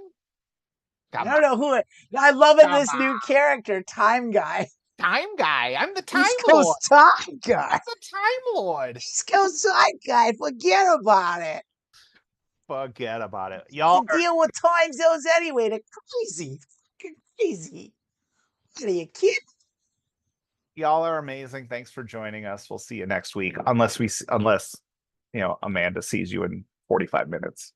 Yeah. See you in 45 minutes in a week. Right here. All right. All right. Bye. Bye.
Hey there, what's going on? This is Mediocre Poker. Ooh, let me get that table going right. There we go. We are in hand right out of the gates. We're heads up. Heads up plays differently than not heads up. I'll explain it kind of as best I can. Right now, you'll see that we're in the dealer button. Ooh, not a great hand. I don't want to even play it. You play a lot more hands. When you're heads up, you play most of your hands, all but your very worst hands, and that's kind of a pretty bad hand. You also notice that the blinds kind of reverse, whereas the dealer becomes a small blind. So the first act is the dealer, but then they're the last to act. I don't know exactly why it does it that way, but it does. That's just how poker works. There's some sort of reason for that. And so now this person doesn't want to play with us anymore. So that begs the question is, do we wait around to see if we can get in a game? Or, because I looked, there's options that I have where I can look and open other tables, and it doesn't look like anyone's playing at the stakes, so we could go switch to a different game, or we could up the stakes. And I'm feeling like, let's up the stakes. Let's get out of here. We'll leave this table and we'll go up. We'll just go up to a higher stakes here. And you can't see me doing it, but I'm doing it. So we'll just put that 5-10, and we'll take a seat, see what happens. There we go. We got a game here. So let's get y'all so you can see it.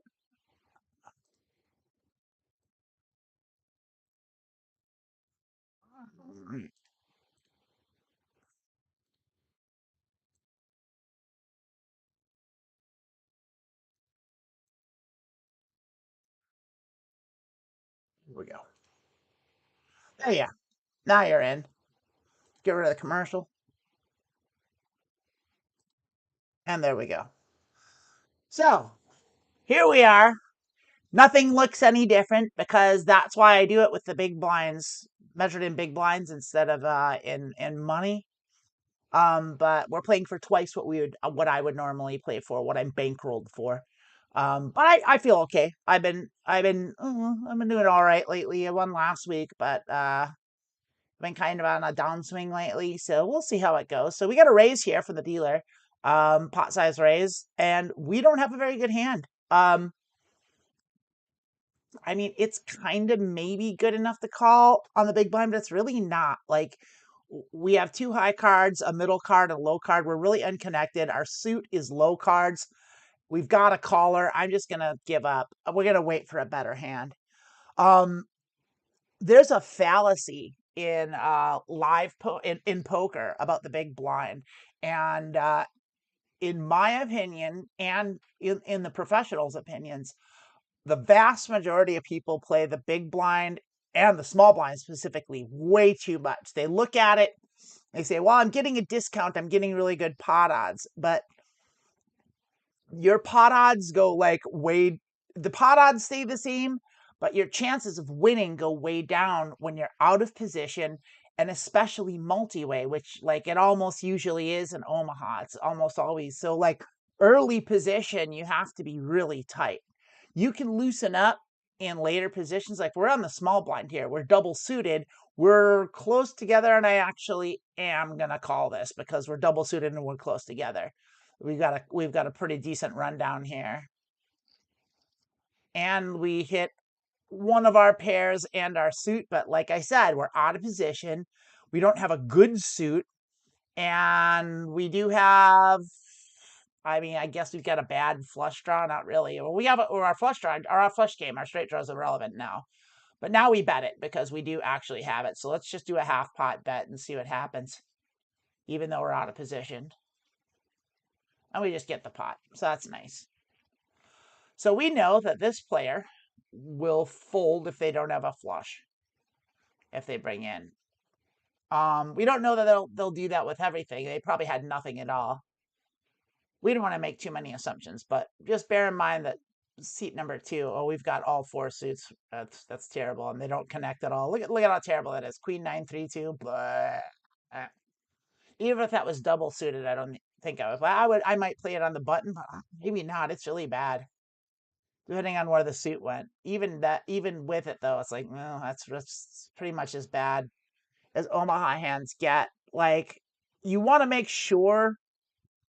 Like, I think I said this last week, but I'll keep saying it because it's important. Like, Omaha plays differently than Texas Hold'em because you've got twice as many cards, but also, like, everyone else has twice as many cards too. I think that's what a lot of people come over from Texas Hold'em.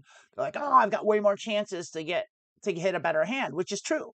But so does everyone else, and that's what you need to understand. So you still have to play at the same percentages. 6, 7, 8, king, early position. No, that might have been a bring in, but like, I don't like its early position. Oh, we're short stacked. Like, I don't know. We'll see how the game goes. Like, when I'm not in early position either, or in the cutoff, but yeah, I'm fine with that. It's not a good hand. It's not a good hand. That king, the king's isolated. Well, it's suited. It's a bad hand.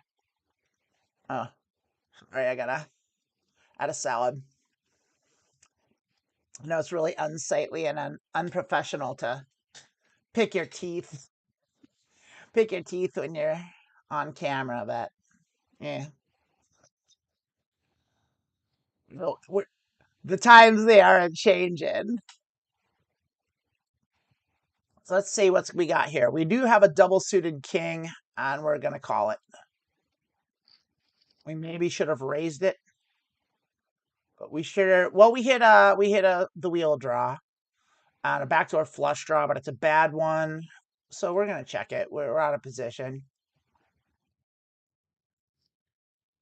Our hand got way worse with that ace, so we're just going to check it, basically give up to any bet. Yeah. Especially a large bet and a call. Anything at all here.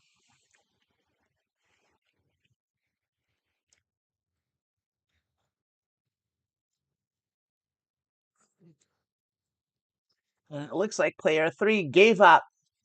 They're just leaving. That's usually what that means. I mean, it could mean that they got disconnected, but usually what that means is they didn't like what they wanted to see it to the river, and they didn't like what the river came, and so they just like closed out their window. They didn't bother.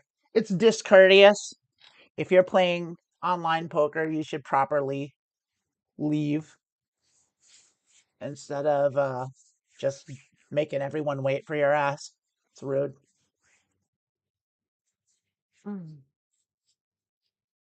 Ace 6 queen 2, not a good hand, and we're in the small blind. We're not playing it, even if the dealer folds. We are 3-way, but this is still, it's a bad hand. We're not playing it.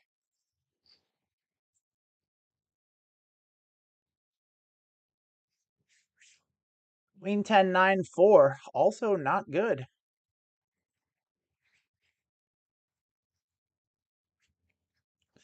Yeah, in poker, if you play correctly, you fold a lot. Poker is a game of patience, patience, patience, patience, and no limit or pot limit Omaha, especially at these low stakes. You kind of have to be patient till you hit something, because people are going to call you with all sorts of draws and stuff, and they're going to catch cards because you've got 4 cards. Everyone's got 4 cards, and they call with draws, which you're supposed to do. You're supposed to bet your equity, and your equity is like what your odds of winning. So now we have a suited ace. It's not a great hand, but we're on the big blind, so we're playing this no matter what. And so we're just going to call that. We're not going to raise it. That's not a 3-bet hand. And we hit a pair of 6s. We have, I guess we have a backdoor straight draw. No suit. We don't have much. We've got a couple. We've still got a straight draw here. If a 5 comes, we've got a straight, but it's not good. So, and we've got a pair of 6s, so this might just pan out. They have a 7. Yeah, see. I mean, I maybe could have bet that and won, but like, Like, kind of the rule is if you have any showdown value, just check it down. Now, you could say when they check it back twice that it's okay, especially if it's a scary board like that and it's bad for their range, and they did bring in. So that was better for our range. And so there, a strong argument can be made that I should have bluffed that river, or I should have bluffed the turn. But I didn't. 5, 7, 10, Jack. No. And now we have 2 more players just like that. So now we went from 3-way to 5-way, which changes the game dramatically. Though, neither of them are going to be in... Well, that's not true. It'll only be 4-way this next time. The player 1's not going to be in this hand. Player 3 will, though. I have in the cutoff, but they're bad. Yeah. I would have played that on the button, I think. But 9s are on the edge of what you want to play for pairs, and pairs aren't worth nearly as much as they are in Texas Hold'em. Pairs don't do nearly as well. You're almost never going to win an Omaha pot with a single pair, and so your only hope with pairs is to hit a set. When you've got a higher pair like we do with a suit and another connected high card, you can play this, especially when you're on the big blind. So we're not going to raise it. We're just going to check it and see what happens. And we hit a set of queens, but there's a flush there, so we're in trouble. So we're going to call any bet here because the pot's small. So even a pot size bet, we're still going to call. And they didn't call, which tells me that this person doesn't have a flush because they were last to act. They would have bet. This person probably doesn't. So we're probably okay, but we're in first position. So we're just going to check it down. And if no one bets this time around, and we are going to call any bet because we could hit a full house. If the board pairs, we got a full house. Or we could hit a queen even, but that's unlikely. But it's an out. So 3, 6, 9, 10. We have 10 outs here. And we didn't, but we still have a set of queens. So, and I think we have the best hand. So we're going to just bet the pot and see what happens. If we get raised, a pot size raise, we'll probably fold. But even a little raise, we'll just, I don't know. We'll see. I'll evaluate it as I see it. But if neither of them bet, neither of them has a flush. There we go. That's why position sucks. Like if we were last to act, like we would have bet that on the flop and we would have taken it down on the flop. We wouldn't have had to see more cards and all that stuff. Risk getting bet and blown off our hand. This is a bad hand. We're not playing it. But that's like why on the big blind, it's like you shouldn't defend it. Like I've been in games where people play the big blind no matter what, any 2 cards, and they play the big blind, they call, or they almost never raise. They just call. Always call on the big blind. They never unless they've got aces, they don't raise the big blind. It's kind of wild how people play. Now you can see that we would have had a full house here, but like you can't go on stuff like that. Like Jack, I mean, any random 2 cards, and there are people that play that way, but they're the ones that lose. When you're just playing every hand because you're hoping to catch a full house or catch a wildly crazy hand that you shouldn't have caught, like people play Texas Hold'em like that too. It's like, oh, I've got a queen, I'll play it. What if I hit a queen? Then I've got a good chance at winning. It's like, oh yeah, what if you don't? We got a suited ace on the button and a low pair. This isn't a great hand, but it's a suited ace, so we're calling it. We'll see what happens here. We're going to go 4 ways, and we hit a full house. So that's nice. They just bet pot. They could have technically 4-3. So we're just going to call them. I'm just going to pot it. So they're going to go all in no matter what, and so are we. So we're just going to raise them and get it over with. They hit their queen at the end. So they did have a 4, and then they caught a queen at the end. So we lose, and we had them beat. And it didn't. There was nothing we could have done. You can't go around folding full. I bought in to fill up my tank, by the way. And here, look at that's a very good hand to have. And look, we got bullshit here. We got no money to bet. So it sucks. Like, it sucks, but it's Omaha. People are gonna suck out on you, and it's the way it goes. And that was a bad beat, and that's okay. I would have played it that way every time. We are only gonna raise minimum because we've only got them with any big blinds, and so we're gonna get callers. Pretty much everyone, probably. I mean, you can't play that hand any other way. I was never folding that hand. Just wasn't happening. And we were right, too. So we have a pair of sixes and a backdoor flush draw and a nut straight draw. But we're still not betting it because it's a pair of sixes and it's not that good. Now we hit our straight. So now we can absolutely bet. And we will bet. We'll bet kind of small because we want everyone to cost because we want to win as much as we can. So let's go. Let's just bet 2 and see who calls. And hopefully the heart doesn't come. Either way, we're going on. And it doesn't. So we win the pot. It's just a matter if they call us. They don't. It's the most we could have won. We got it. No good. That's too bad because we lost all our chips in the previous hand. I think we maybe could have won more. Maybe not. I don't think we could have won any more than that no matter what. Maybe we could have. Who's to say? I doubt it, though.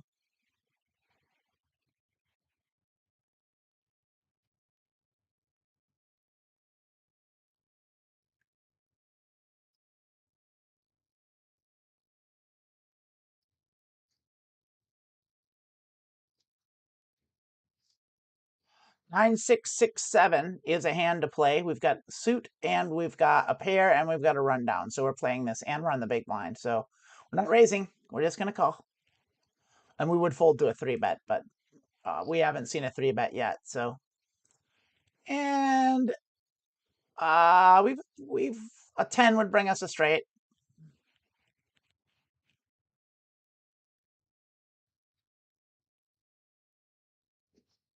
Half pot. And we got a straight draw. We got a pair. We got a backdoor flush draw. We can do it. Now that's it for us. If we see, yeah, we see more betting there. I'm going to guess that they have 2 pair jacks and 8s probably. I'm going to get out. Maybe they just have a pair of jacks. And because they were super excited about those 3 4s there. So we'll see. I think player 5 overvalues their hands quite a bit, but we'll find out next showdown. We'll just have to keep our eye on them. We're not playing this hand. We'll just have to keep our eye on number 5 here and see what they do. Let's just make a little note of it here.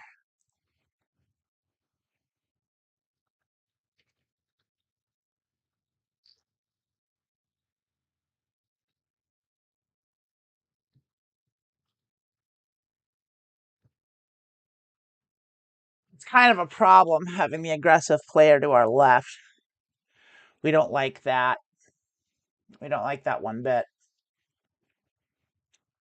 You want the passive players to your left and the aggressive players to your right. And so I kind of missed that. They had ace king. I know that. So what did they bet? They bluffed.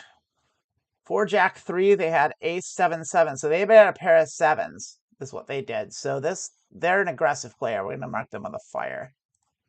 They're aggressive. So we have to be careful. Jack ace 4 3. Nope.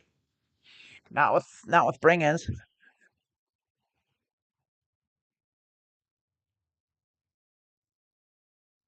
Yeah, they just like to bet big. Which is a good strategy. Actually, it works really well if you just, when you have a hand, just bet. Something to be said for it. It's also a way to lose all your chips, like no matter how many you have.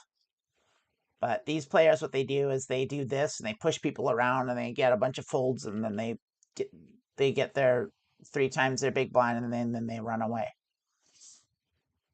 Or as soon as they run away, as soon as someone starts pushing back. So it's not great that they're on our left, and there's a good part of me that wants to say, fuck this. We already lost pretty much a whole buy-in. And we're out of position here. We're in the wrong spot. So I kind of want to watch what happens a little bit.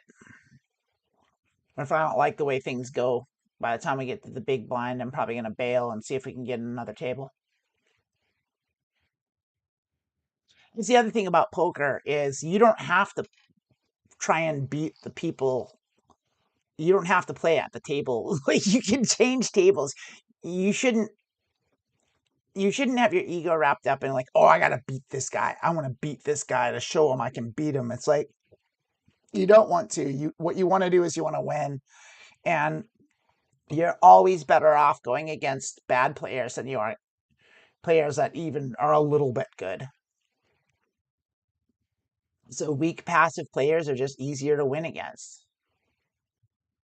Pot.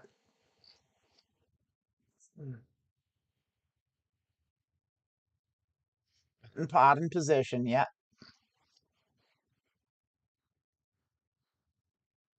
This person lost. They have the hand. Oh, wait, no. There we go. They went all in. And they folded.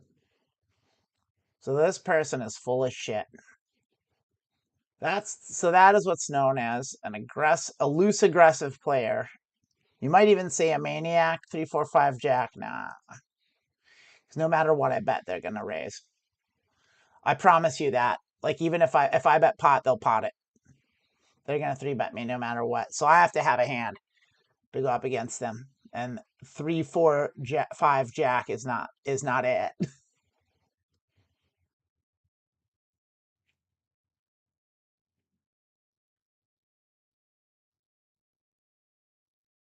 We don't know. Well, actually, we do. No, they folded. They're not going to see. We're not going to see their hand history. Yeah. They ended up folding on the river. This player, seat 2, played them correctly. Just let them bet into him and called them with probably the nuts. So we would have had a good hand. That was a good flop for us if we had played it. We still have equity. We have, pair 4 isn't much, but like we have good straight draws all over the place.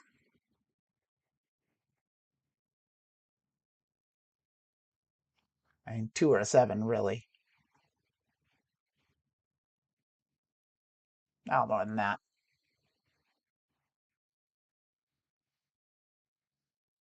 Well, no. We needed a 2 or a 7, but still.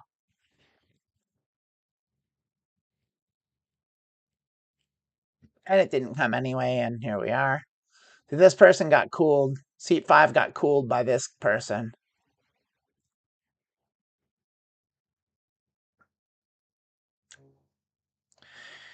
So when we see them betting like they did, pot, pot, pot, fold, then we have to kind of call with, oh, nah, I don't want to play this one either. We gotta kind of call with any sort of equity that we do have. So we have to be prepared to punt our whole stack to this guy. Just how it works with these aggressive players. You just gotta just be patient, chill out, wait for your hand to show up. So that's what we're gonna do. We got them. We're gonna wait to hit a hand, and then we're gonna wait to hit a hand that hits a flop, and then we're gonna let them bet into us, and we're gonna call them and take as much money as we're just gonna extract as much as we can from them. And that's pretty much our strategy because they're the dominant player at the table, and everyone's playing them. So there's nothing really else to do. That's it. I don't have the chats up, and that's a failure on my part. Let me get that going. I apologize.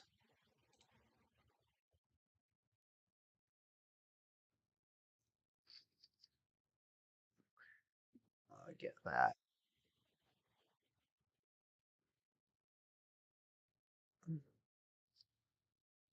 Okay, let's go ahead and put that chat out.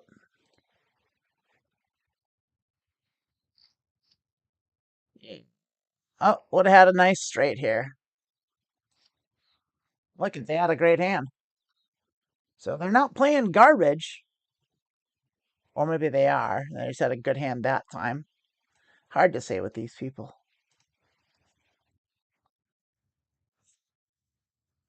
We're going to call them, and then they're going to raise it, and then we're going to call them.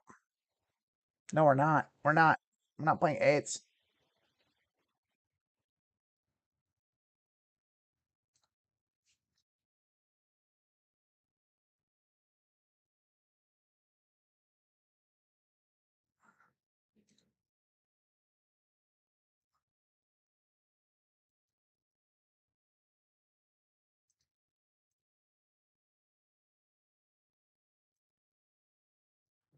I have to wait for a commercial on Twitch before I say, oh, we would have hit our eights, but whatever. Nothing happened. So let's see what goes down here.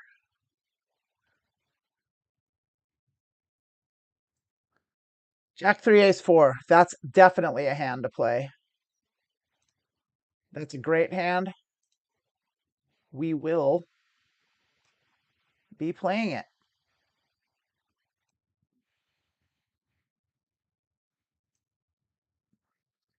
And we're going to just... We're going to raise that up, actually.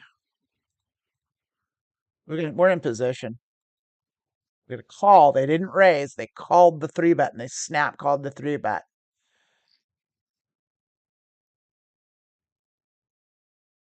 We've got a wheel draw. We have to call it.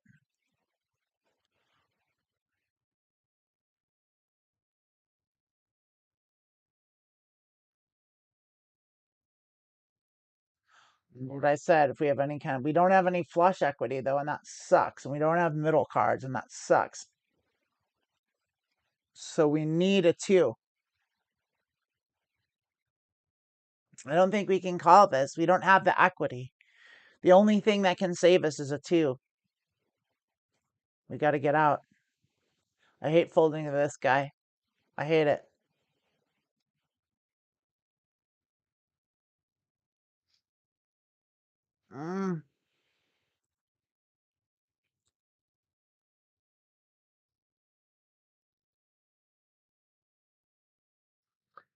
I like it one bit, but when you only have 4 outs,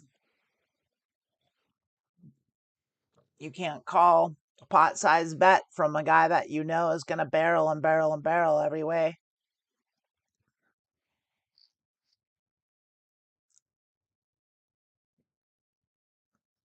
Now, this would be a hand where we would go all in with this guy. They're not calling, so, like...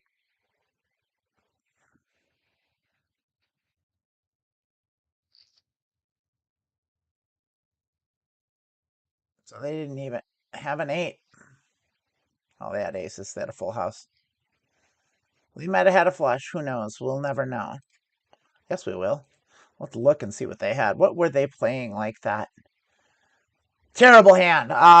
Seat 5 for the record. That last hand. If you look in the corner here, beneath me, you'll see the hand history. They played 3 king queen 3-2 3 clubs. That's a terrible hand, and they bet it aggressively. So we know they're full of shit. So we know what they are. So they are loose aggressive maniac. So we have to, when we have a hand, when we have a made hand, we basically have to like just call them and call them and call them. Now they did have a flush ultimately, and they flopped the flush draw. So it's not like they're playing post terribly.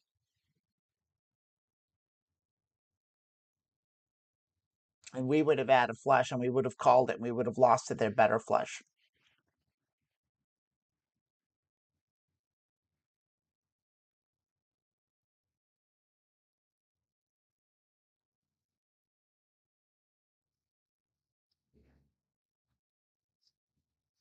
Queen Jack, Jack 2. We will play this.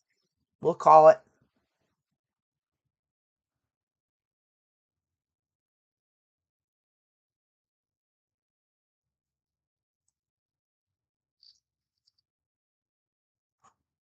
Going anywhere.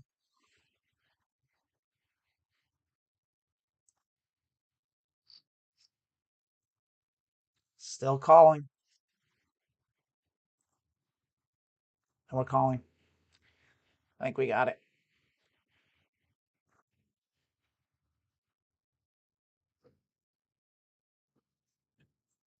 No.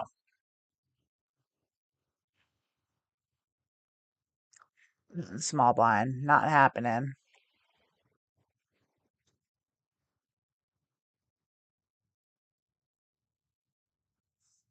Right.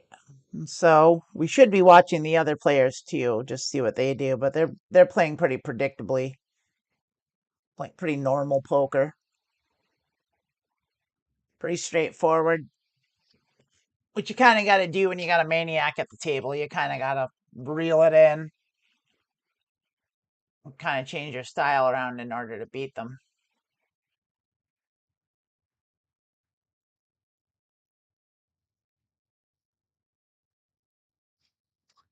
Playing this, betting it. This is a raise, and we call their 3-bet.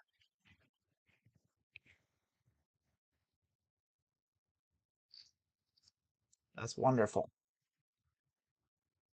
We'll check it. We'll bet it. Let's half pot it.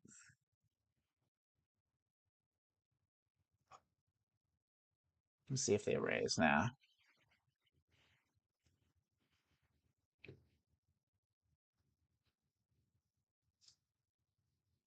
Okay. They're aggressive, but they're not stupid. So we're like back up to even. I just kind of want to get out of here. And I think I'm going to do exactly that. I think we're going to bounce right now. I don't want to play out of position with this player. They're too good.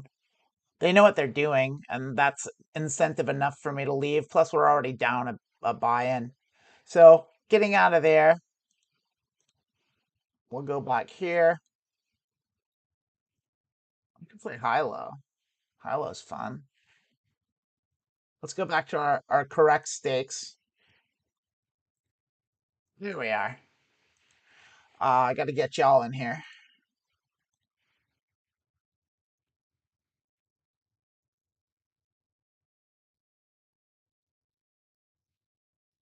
Here we go.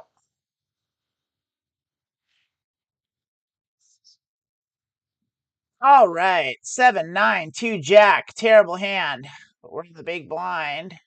No one's raising us. This is more like it. More like it. The bad passive players that I just want to see a flop. Let's go ahead and bet this just because we think everyone's going to fold.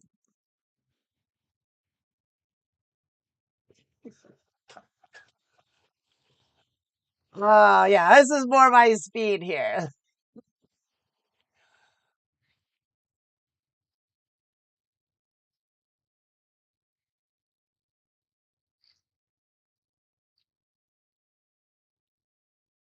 We're 9, 10, Jack 2. Oh, don't like that 2. That dangling 2 is horrible. That wrecks the whole rest of the hand. The 2 is anywhere near the other 3 cards, I would have probably played it. Any Broadway card. Up to a 7. A 6 even.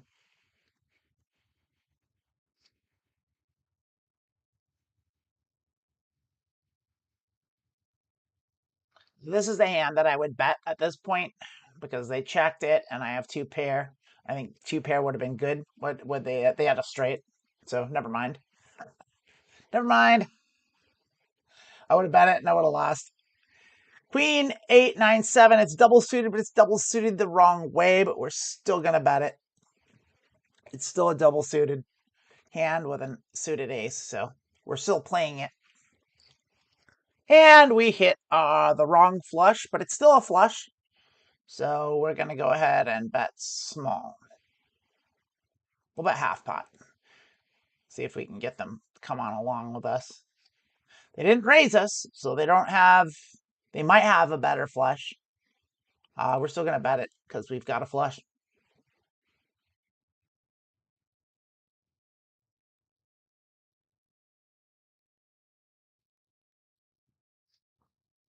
King, 2, 6, 8, bad hand. But they're going to let us see a flop. They're going to let us see a flop for free, so we'll take it. And look at that, 6, 7, 8, 9. We now have a good solid two-way straight draw and a backdoor flush draw. We're going to bet it. It's out of position, but we don't care. These players are weak. They're passive weak players, so we're gonna be betting at them with any sort of equity, basically from any position.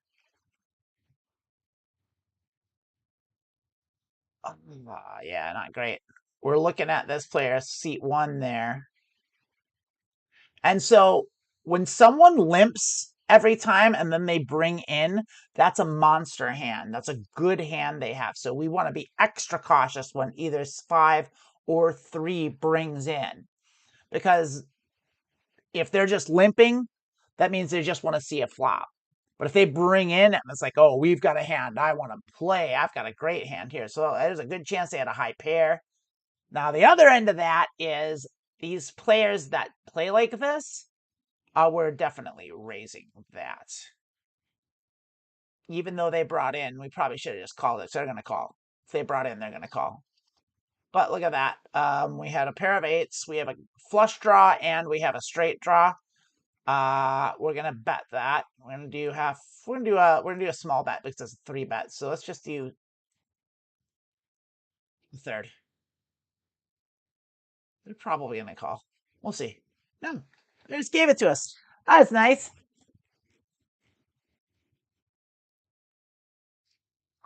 No. That was great. That worked out nicely.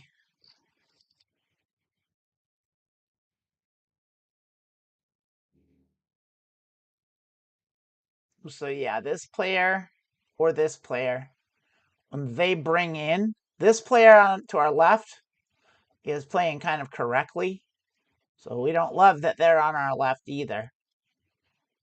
But playing correctly means folding a lot, so they're going to respect our raises, which is good. But we're going to try and kind of avoid pots with them. We don't want their money. We want their money. Yeah, free one. Freebie. We hit queens and jacks. We'll bet it. Queens and jacks with a backdoor flush draw. And also, if 5 or 3 raises us at any point and we don't have the nuts, we gotta leave.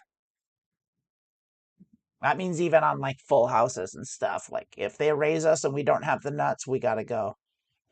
We got to give it to them because they're going to play exactly their hand. So they raised, which means they have a good hand and we don't. So we're going to fold. This is actually a pretty decent hand, but it's bad position. That's a hand I would have played on the button, maybe even the cutoff. Probably not the cutoff. Well, maybe.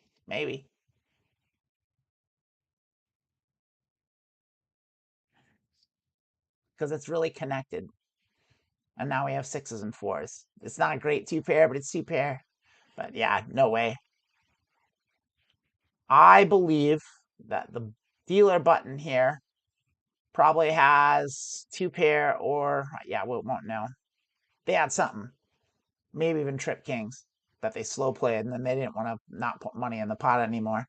Yeah, we're definitely playing this. Definitely so. The 4 is connected to the ace and it's suited to the king. And we've got the top 3 Broadway. So yeah, that's a great hand. Especially on the button. Now we get 3-bet. Shit. Oh, my trepidatious to play that. I don't know that I can call with this hand.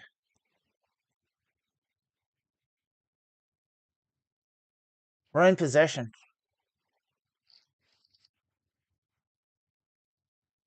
They could have aces.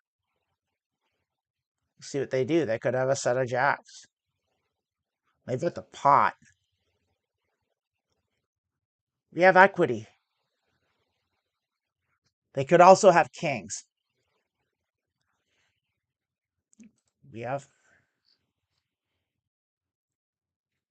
I mean, this is rough. This is sticky. We can't go anywhere now. Oh, we have to bet too. We're gonna bet small because we can. We're gonna bet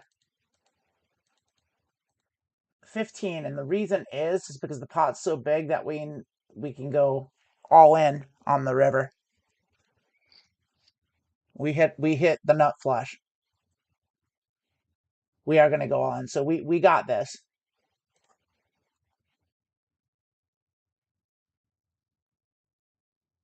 We're gonna wait. This is called putting on Hollywood. And so we're gonna wait. I don't think they're gonna call us.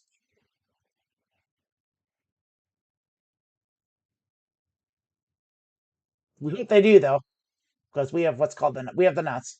We cannot be beat.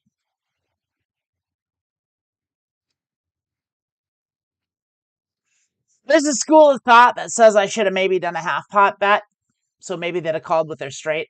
I think they had a straight.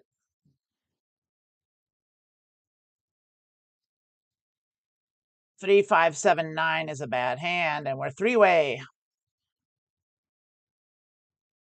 But we're up. But remember, we lost the bullet at twice the big blind, so we need to get up to 300 big blinds here just to break even. 3, 9, 6, 7.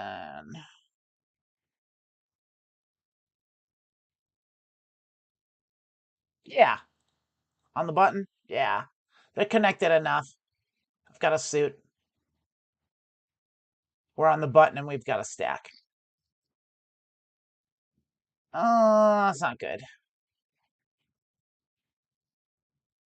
But we have the range advantage. So let's just bet pot. Let's bluff it. If we're gonna bluff, let's bluff. Great.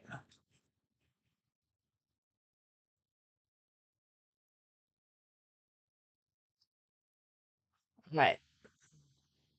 Suited ace with a king and 6, 7. Yes.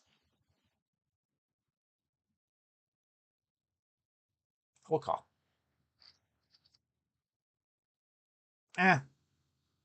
Not good for us. Out of position. Nah, I can't call pot size about the pair of sixes and no equity. I mean, we have straight draw, but like drawn to a straight on a flush board is just at a pot size bet. It doesn't make any sense.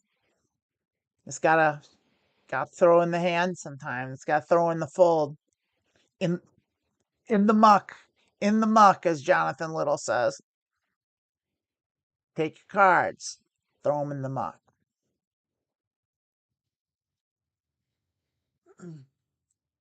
This player to our left is all right, but they're not exceptionally good. They're just decent. So we're going to mark them as decent. Solid, like a rock. Oh, this is a folding hand, by the way.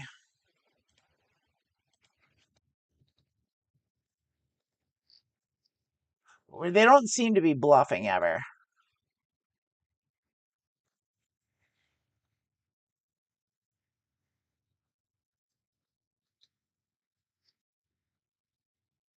Question mark.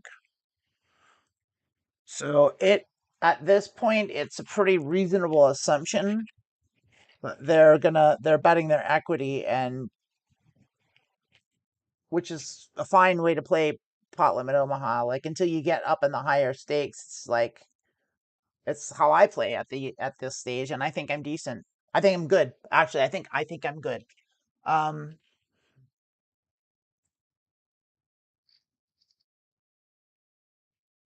Yeah. I'm gonna sit out this next hand. I'm gonna use the bathroom. I'll be back soon.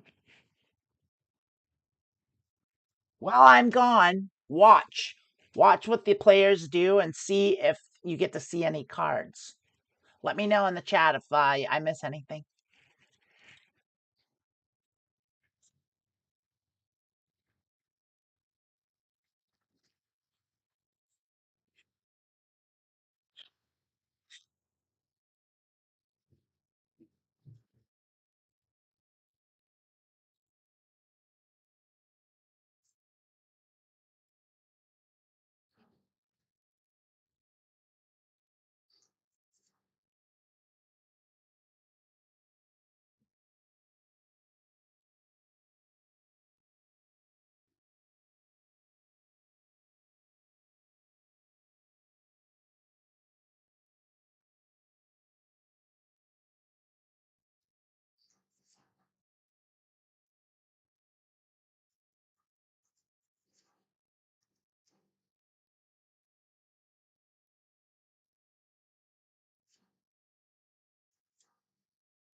And yes, I am back from the bathroom. It was delightful. Thanks for asking.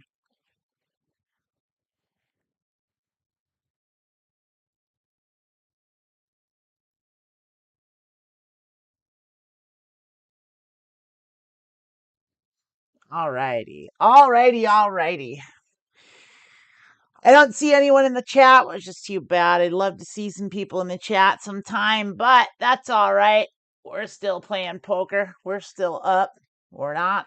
We haven't recovered our loss from earlier, but that is the goal, is to get even, which means we need 300 big blinds. So we're going to try and do it against these weak type players, which can be tricky sometimes.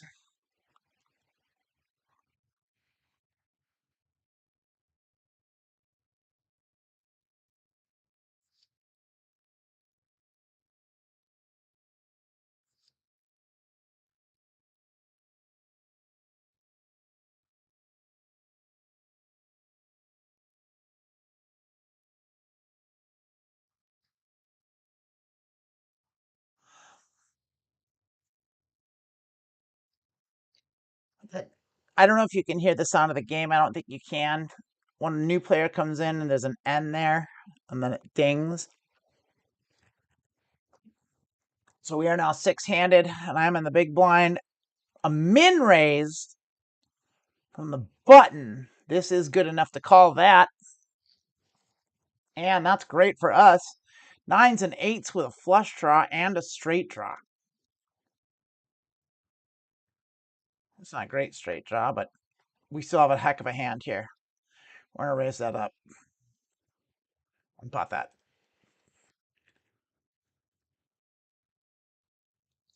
Got a caller, not a raiser, so they don't have a set. They like their flush draw, so we don't want hearts to come, which is good because we have two of them. So now, whoa, that 4 is bad for us.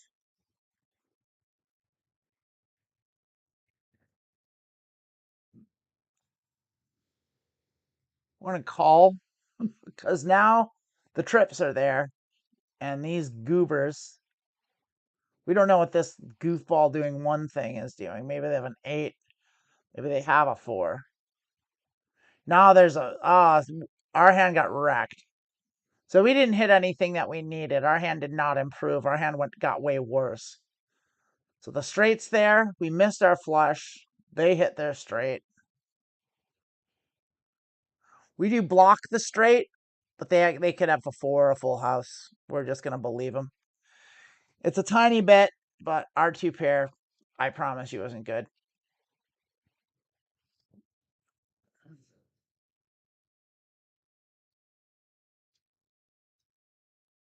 It was just too much that came. Our hand, our equity went in the toilet. And that's what happens. Ace, queen, 3. Nope. Not in the small blind. Even though there we have it. That would have been a great flop for our hand, not for our range. Then it got worse.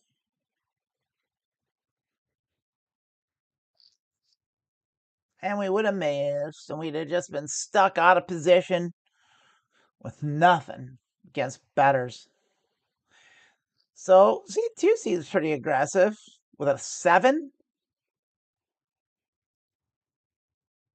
Jacks and 7s. Okay, they had 2 pair. That's reasonable. But they've been betting. It's a pretty bad hand. No. Let's look at what they had. C2 played Ace Jack 7-3. The 7 and the 3 were suited. Ace and Jack were not. It's not a great hand, and they were out of position. So we're gonna. I can't remember if they brought in or not. Let's look. No, they limped.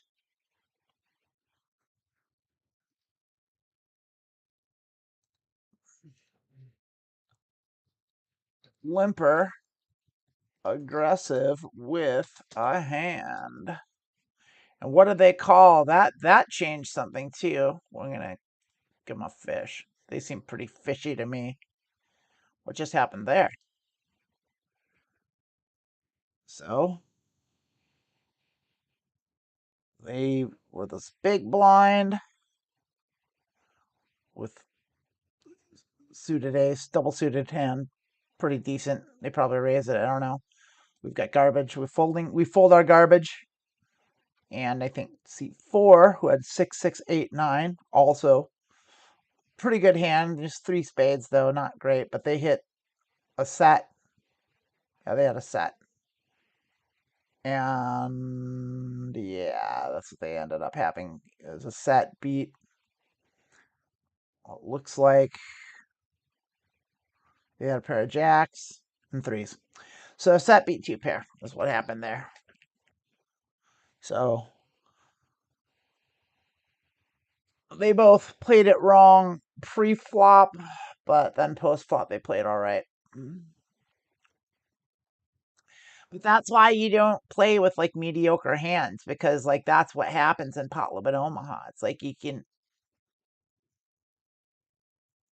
you play and like, oh, I've got 2 pair, I've got something, I gotta play it. And it's like, and you end up losing a bunch. Suited ace, early position. Not a lot going on. Yeah. If it was bad suited ace, not if going in that hand to be an early position to a bunch of calling stations. We got limper callers here, so yeah. Glad to be out of it. Glad to not be in this hand.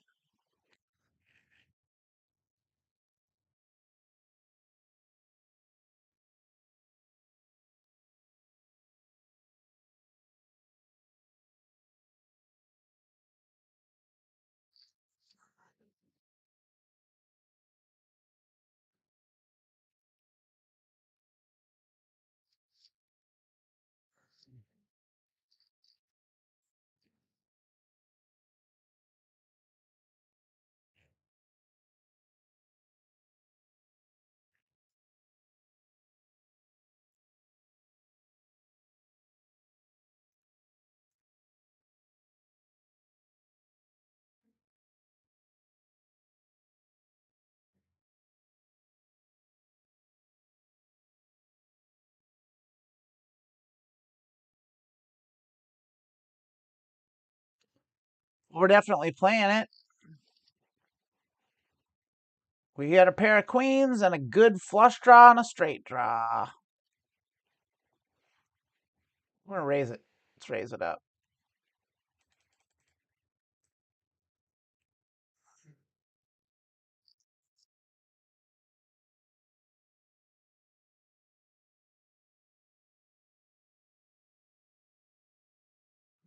I'm gonna call them.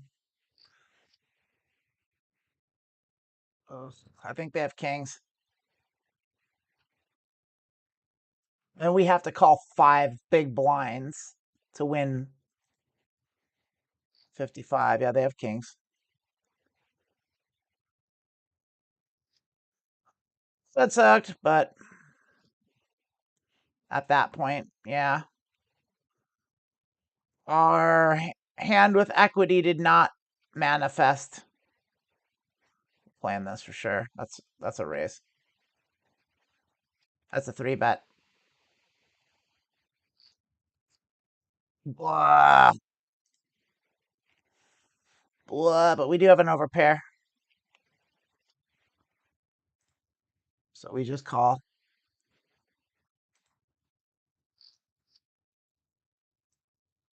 Terrible. I don't think we can even call to any reasonable bet here now. We can't play that. A 2 beats us. A 6 beats us. Diamonds beat us. King, king, 4, 9. It's a pair of kings on the button. We're probably going to play it. We'll call a bet. It's not a good... These aren't good kings. Yeah, we're just going to call.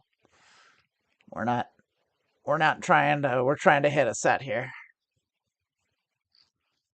And we did.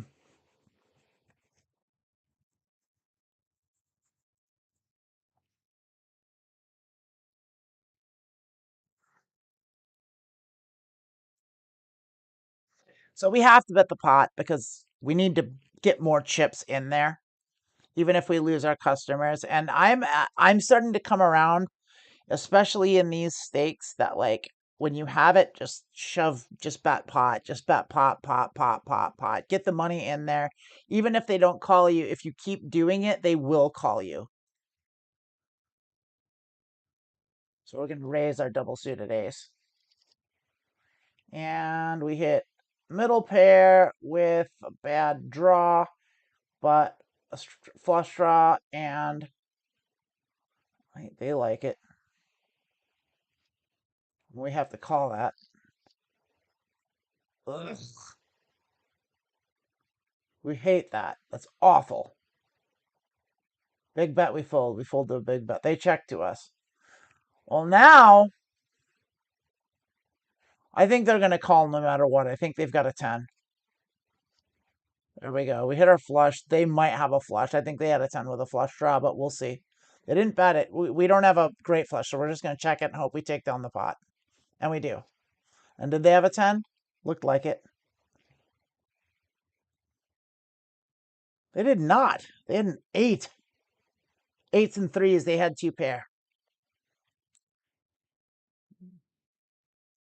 So they didn't have any equity, but they had what they thought was a good hand, but it wasn't very good. And we have a bad hand here, so we're not even calling that.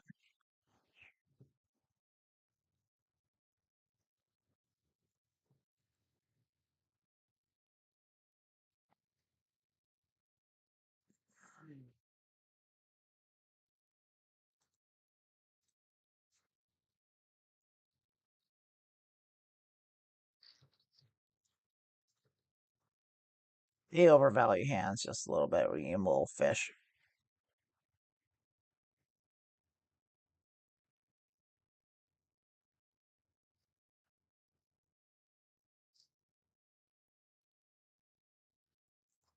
We will not be playing this terrible hand.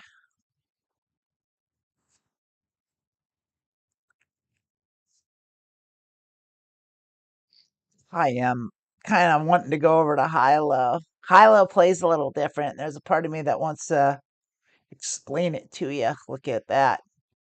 We hit a straight. No, we don't. We're not in the hand. Ah.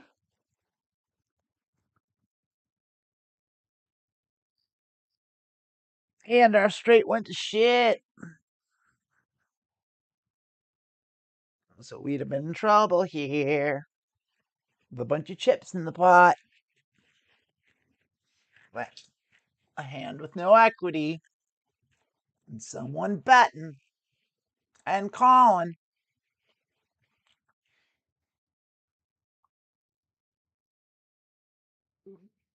They've got a flush, but it's not the ace. Yep. They both had flushes. Yeah. We would have been destroyed. Happy to be out of that hand. 5, 5, 7, 10. Nope. Not good hands. Not good hands at all. Check, check, check. No one likes high cards because they're all limp, weak limpers.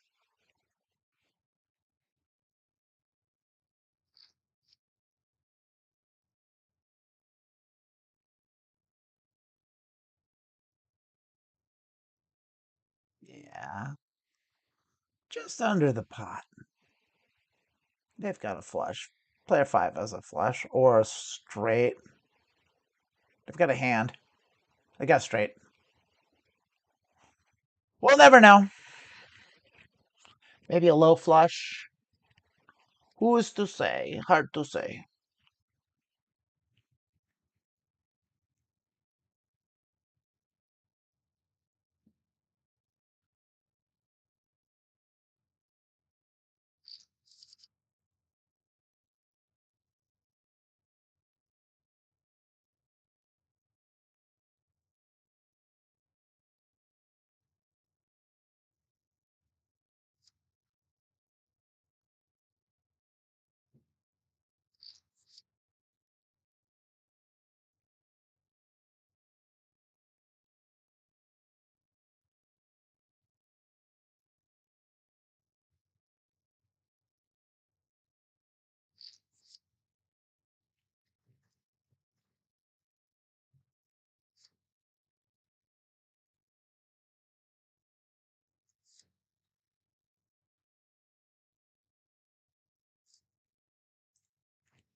3, 4, 6, 7.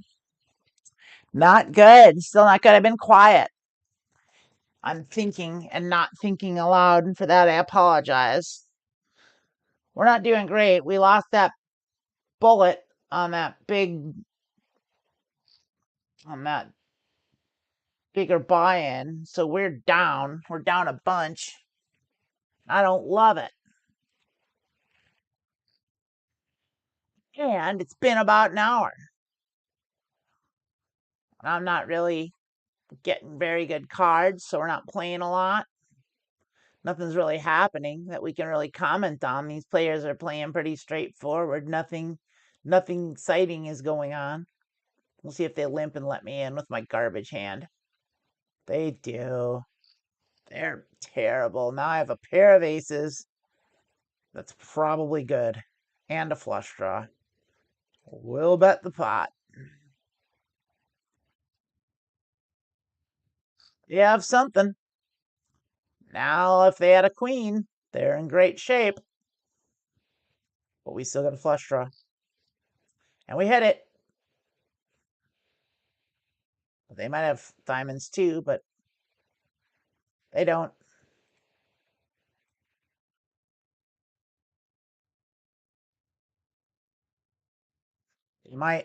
They might have a full house. They raised us. We're folding. Our flush is no good.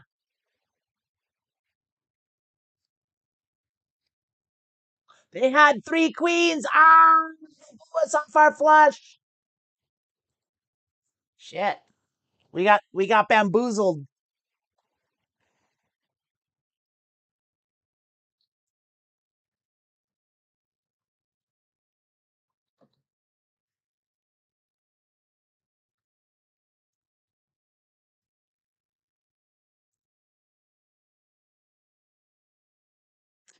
Well, how about that?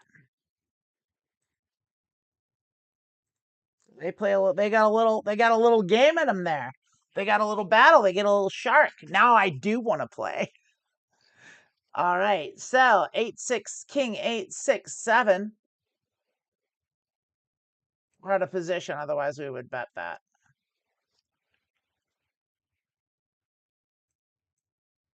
Now we're betting the pot. We don't think they have an ace. We know they don't have an ace. I don't think they have anything at all.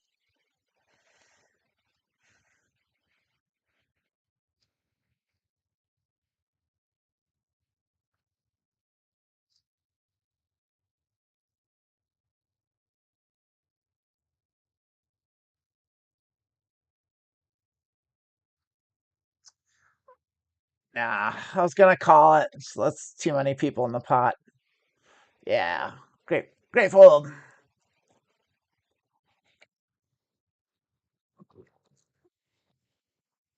Mm.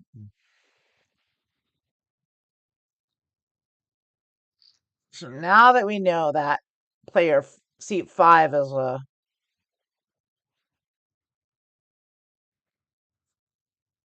is a bit of a player there. That was a good move. Respect. I respect that play.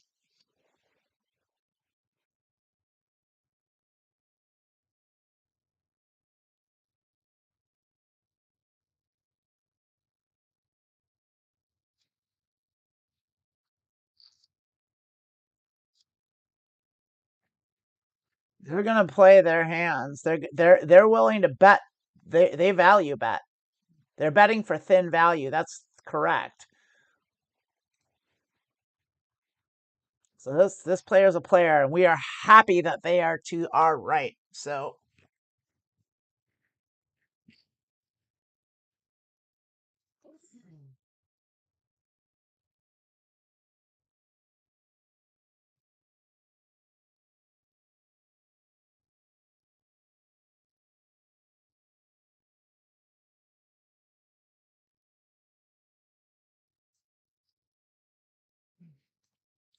we're gonna vote, but we're watching.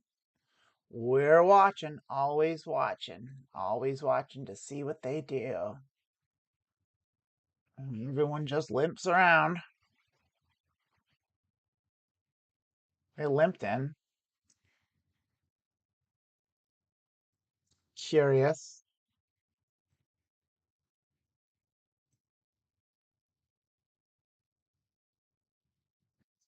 Let's see what happens. What are you gonna do with 683? You're gonna check. You're gonna check because you're smart. Because you're a good player. And that is not. Well, it does hit your range, but you're out of position. There's no money in the pot. There it is. There's the stab. That could be anything. They could have two pair. They could have queens. They could have had a club draw. Could have a straight draw. They could have hit their straight. I want to see what that bet means. That tiny bet into that 4 big blinds into 19 into 18 and a half big blinds facing a raise. Do they come over the top now? That was an information bet. Absolutely playing that. Absolutely playing that and raising it. So with hands like these, we also have blockers, so that's good. So now we have a king high flush draw plus a pair, plus top pair. So we're not going anywhere. Definitely going to bet this. I'm going to bet it on the large side.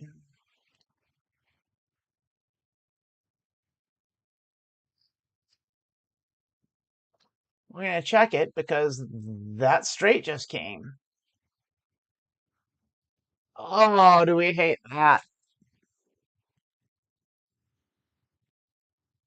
6, 8, 3, 6. To pair. And the thing is if we call and the club comes, we have to fold it. Oh, I hate it. From the fish player. They're not bluffing. No chance.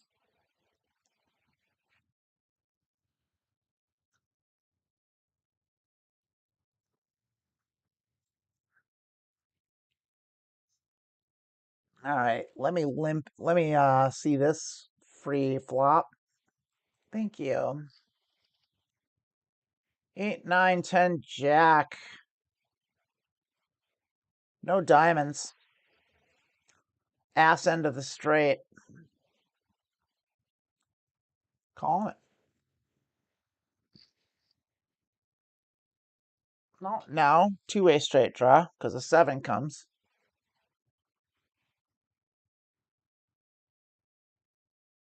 Well, 7 could have come either way. And nothing comes.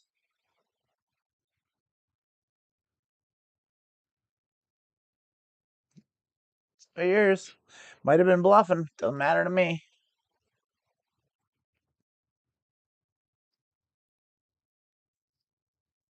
Also going to play this hand, even though there's no suit. Well, maybe not. We're on the small blind, and there's a raise, even though it's no, not playing to a 3-bet. Nope. Nope.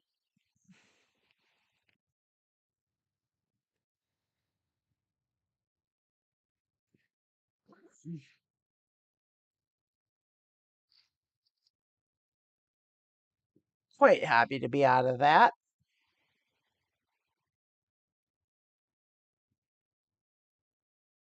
Are you gonna check to the raise or they're gonna bet? They have to. Probably have. Oh, they probably have aces. They're scared of that queen. They're gonna bet like they do have a queen. And 4 is gonna fold, and so is 2.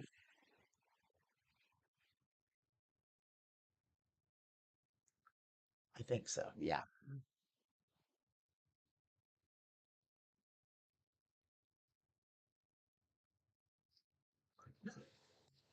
Oink. No, thank you. Terrible hand. Even on the button. Such a bummer.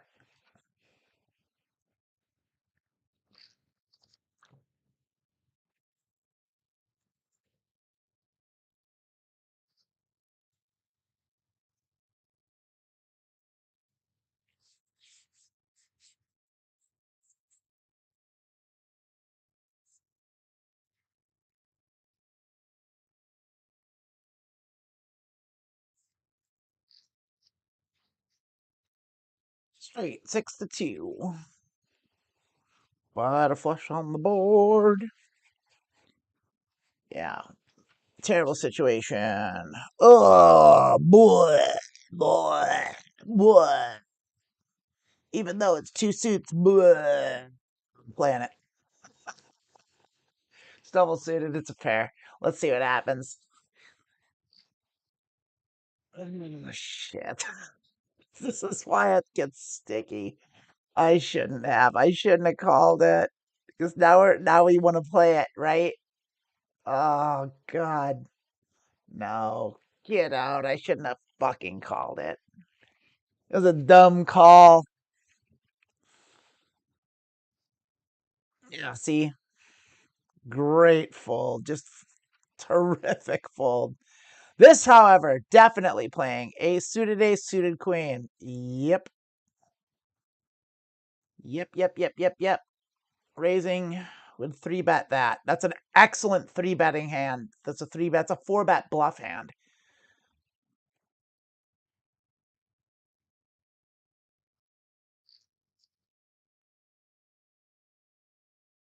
But we sure missed.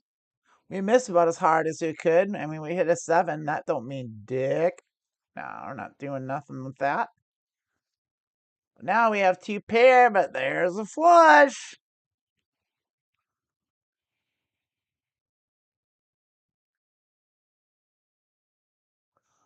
Let's bet it.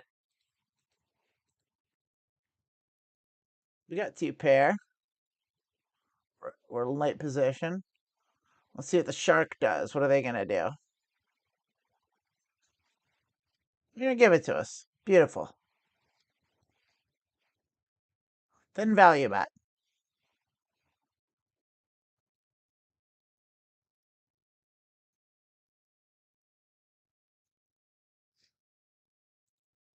Nope. No, thank you. No, sir, no, ma'am.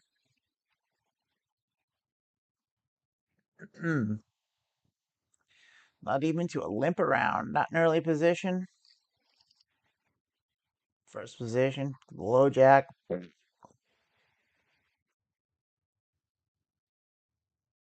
Though. So we have lovely straight draws all over the place. Basically, we need a 6, though. And so it's not even that good of a straight draw.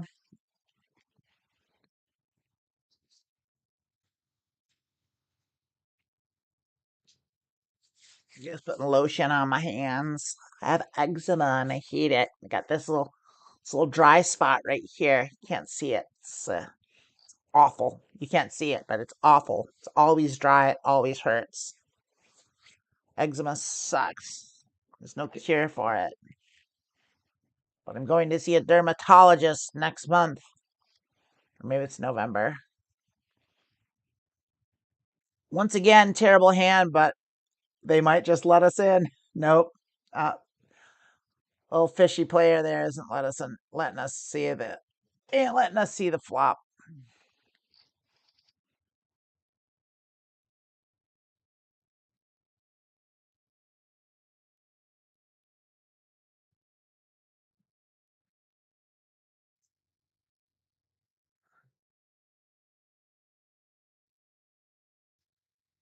There you go. So they donked that. That says straight.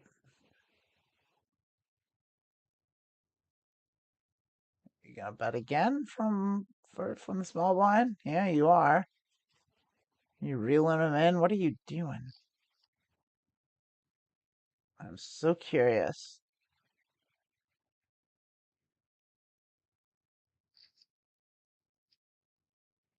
What did they have?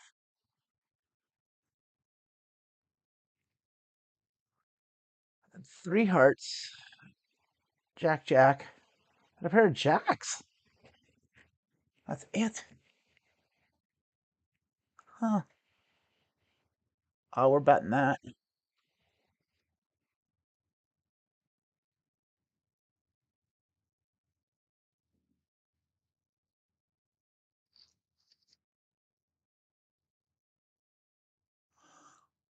We're gonna check.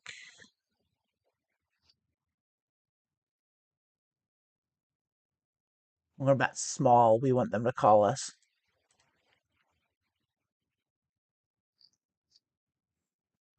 Now we're going to bet the pot because we want them to call with their flush.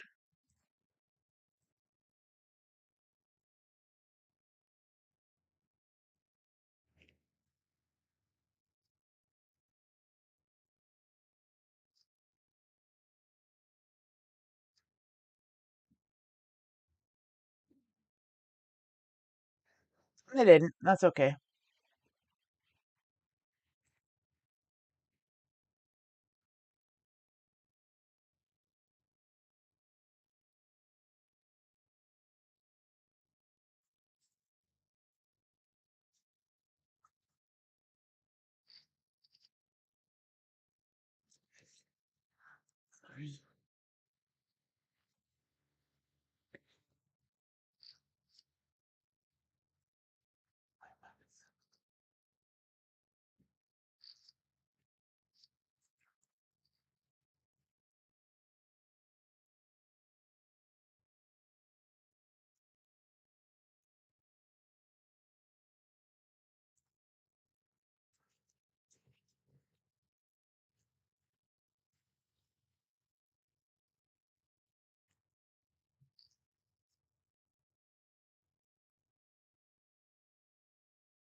I haven't talked in a minute. It's not great television. My mind was wandering, and shame on me. That should tell me it's probably time to leave. But I do still want to play a little bit and look at that nice hand. So can't go anywhere now, can I? I got a great hand. I got to play it. I have a good hand. It's good. It's not great, but it's worth a raise. It's worth a pot-sized bet.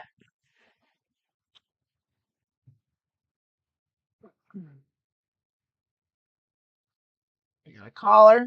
We got another caller, and we probably got a caller. Limper caller. Yep. So we hit. Mr. Pair Queen's not that good, but half pot good.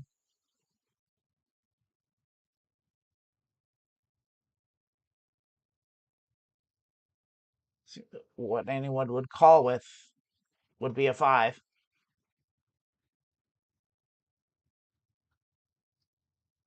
Yes, we will play that.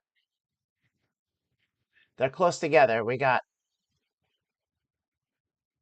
That's good. That's good. That's good enough. It's not a premium hand, but it's a good hand.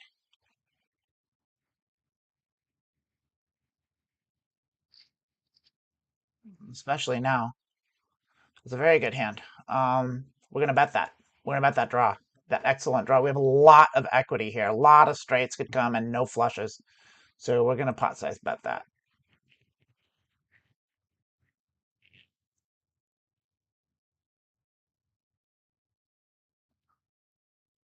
We want to either get them to fold it out or we want to get all the money in. They got a caller there. And our hand got better because now we have a flush draw. We're going to pot size bet it. No, we're not going to pot size bet it. Because we're going to do about 20. And the reason is because then we can put them on. They're going to call. We missed everything. And they have something. Or do they? We missed everything. Did we go all in? And risk it? Fuck it. Let's do it. Let's do the bluff. Let's do the massive all-in bluff. They called Av. God damn it. They killed us. It was a bad move. I should have known. I should have known. Anyway, that's pretty much that. We're toast. Big loser. Big losing. Wrong time to bluff. We're going to play this hand because it's too good to not play. And we missed. This will be our last hand. Thanks for playing. Thanks for watching Mediocre Poker, watching me punt off my stacks. Proud day. Yeah, I'm off. I gotta go to Ojai. I gotta play some guitars. We'll see this hand through my hand. I mean, I'm not going anywhere. Nothing's happening here. Let's getting out. All right. Sayonara.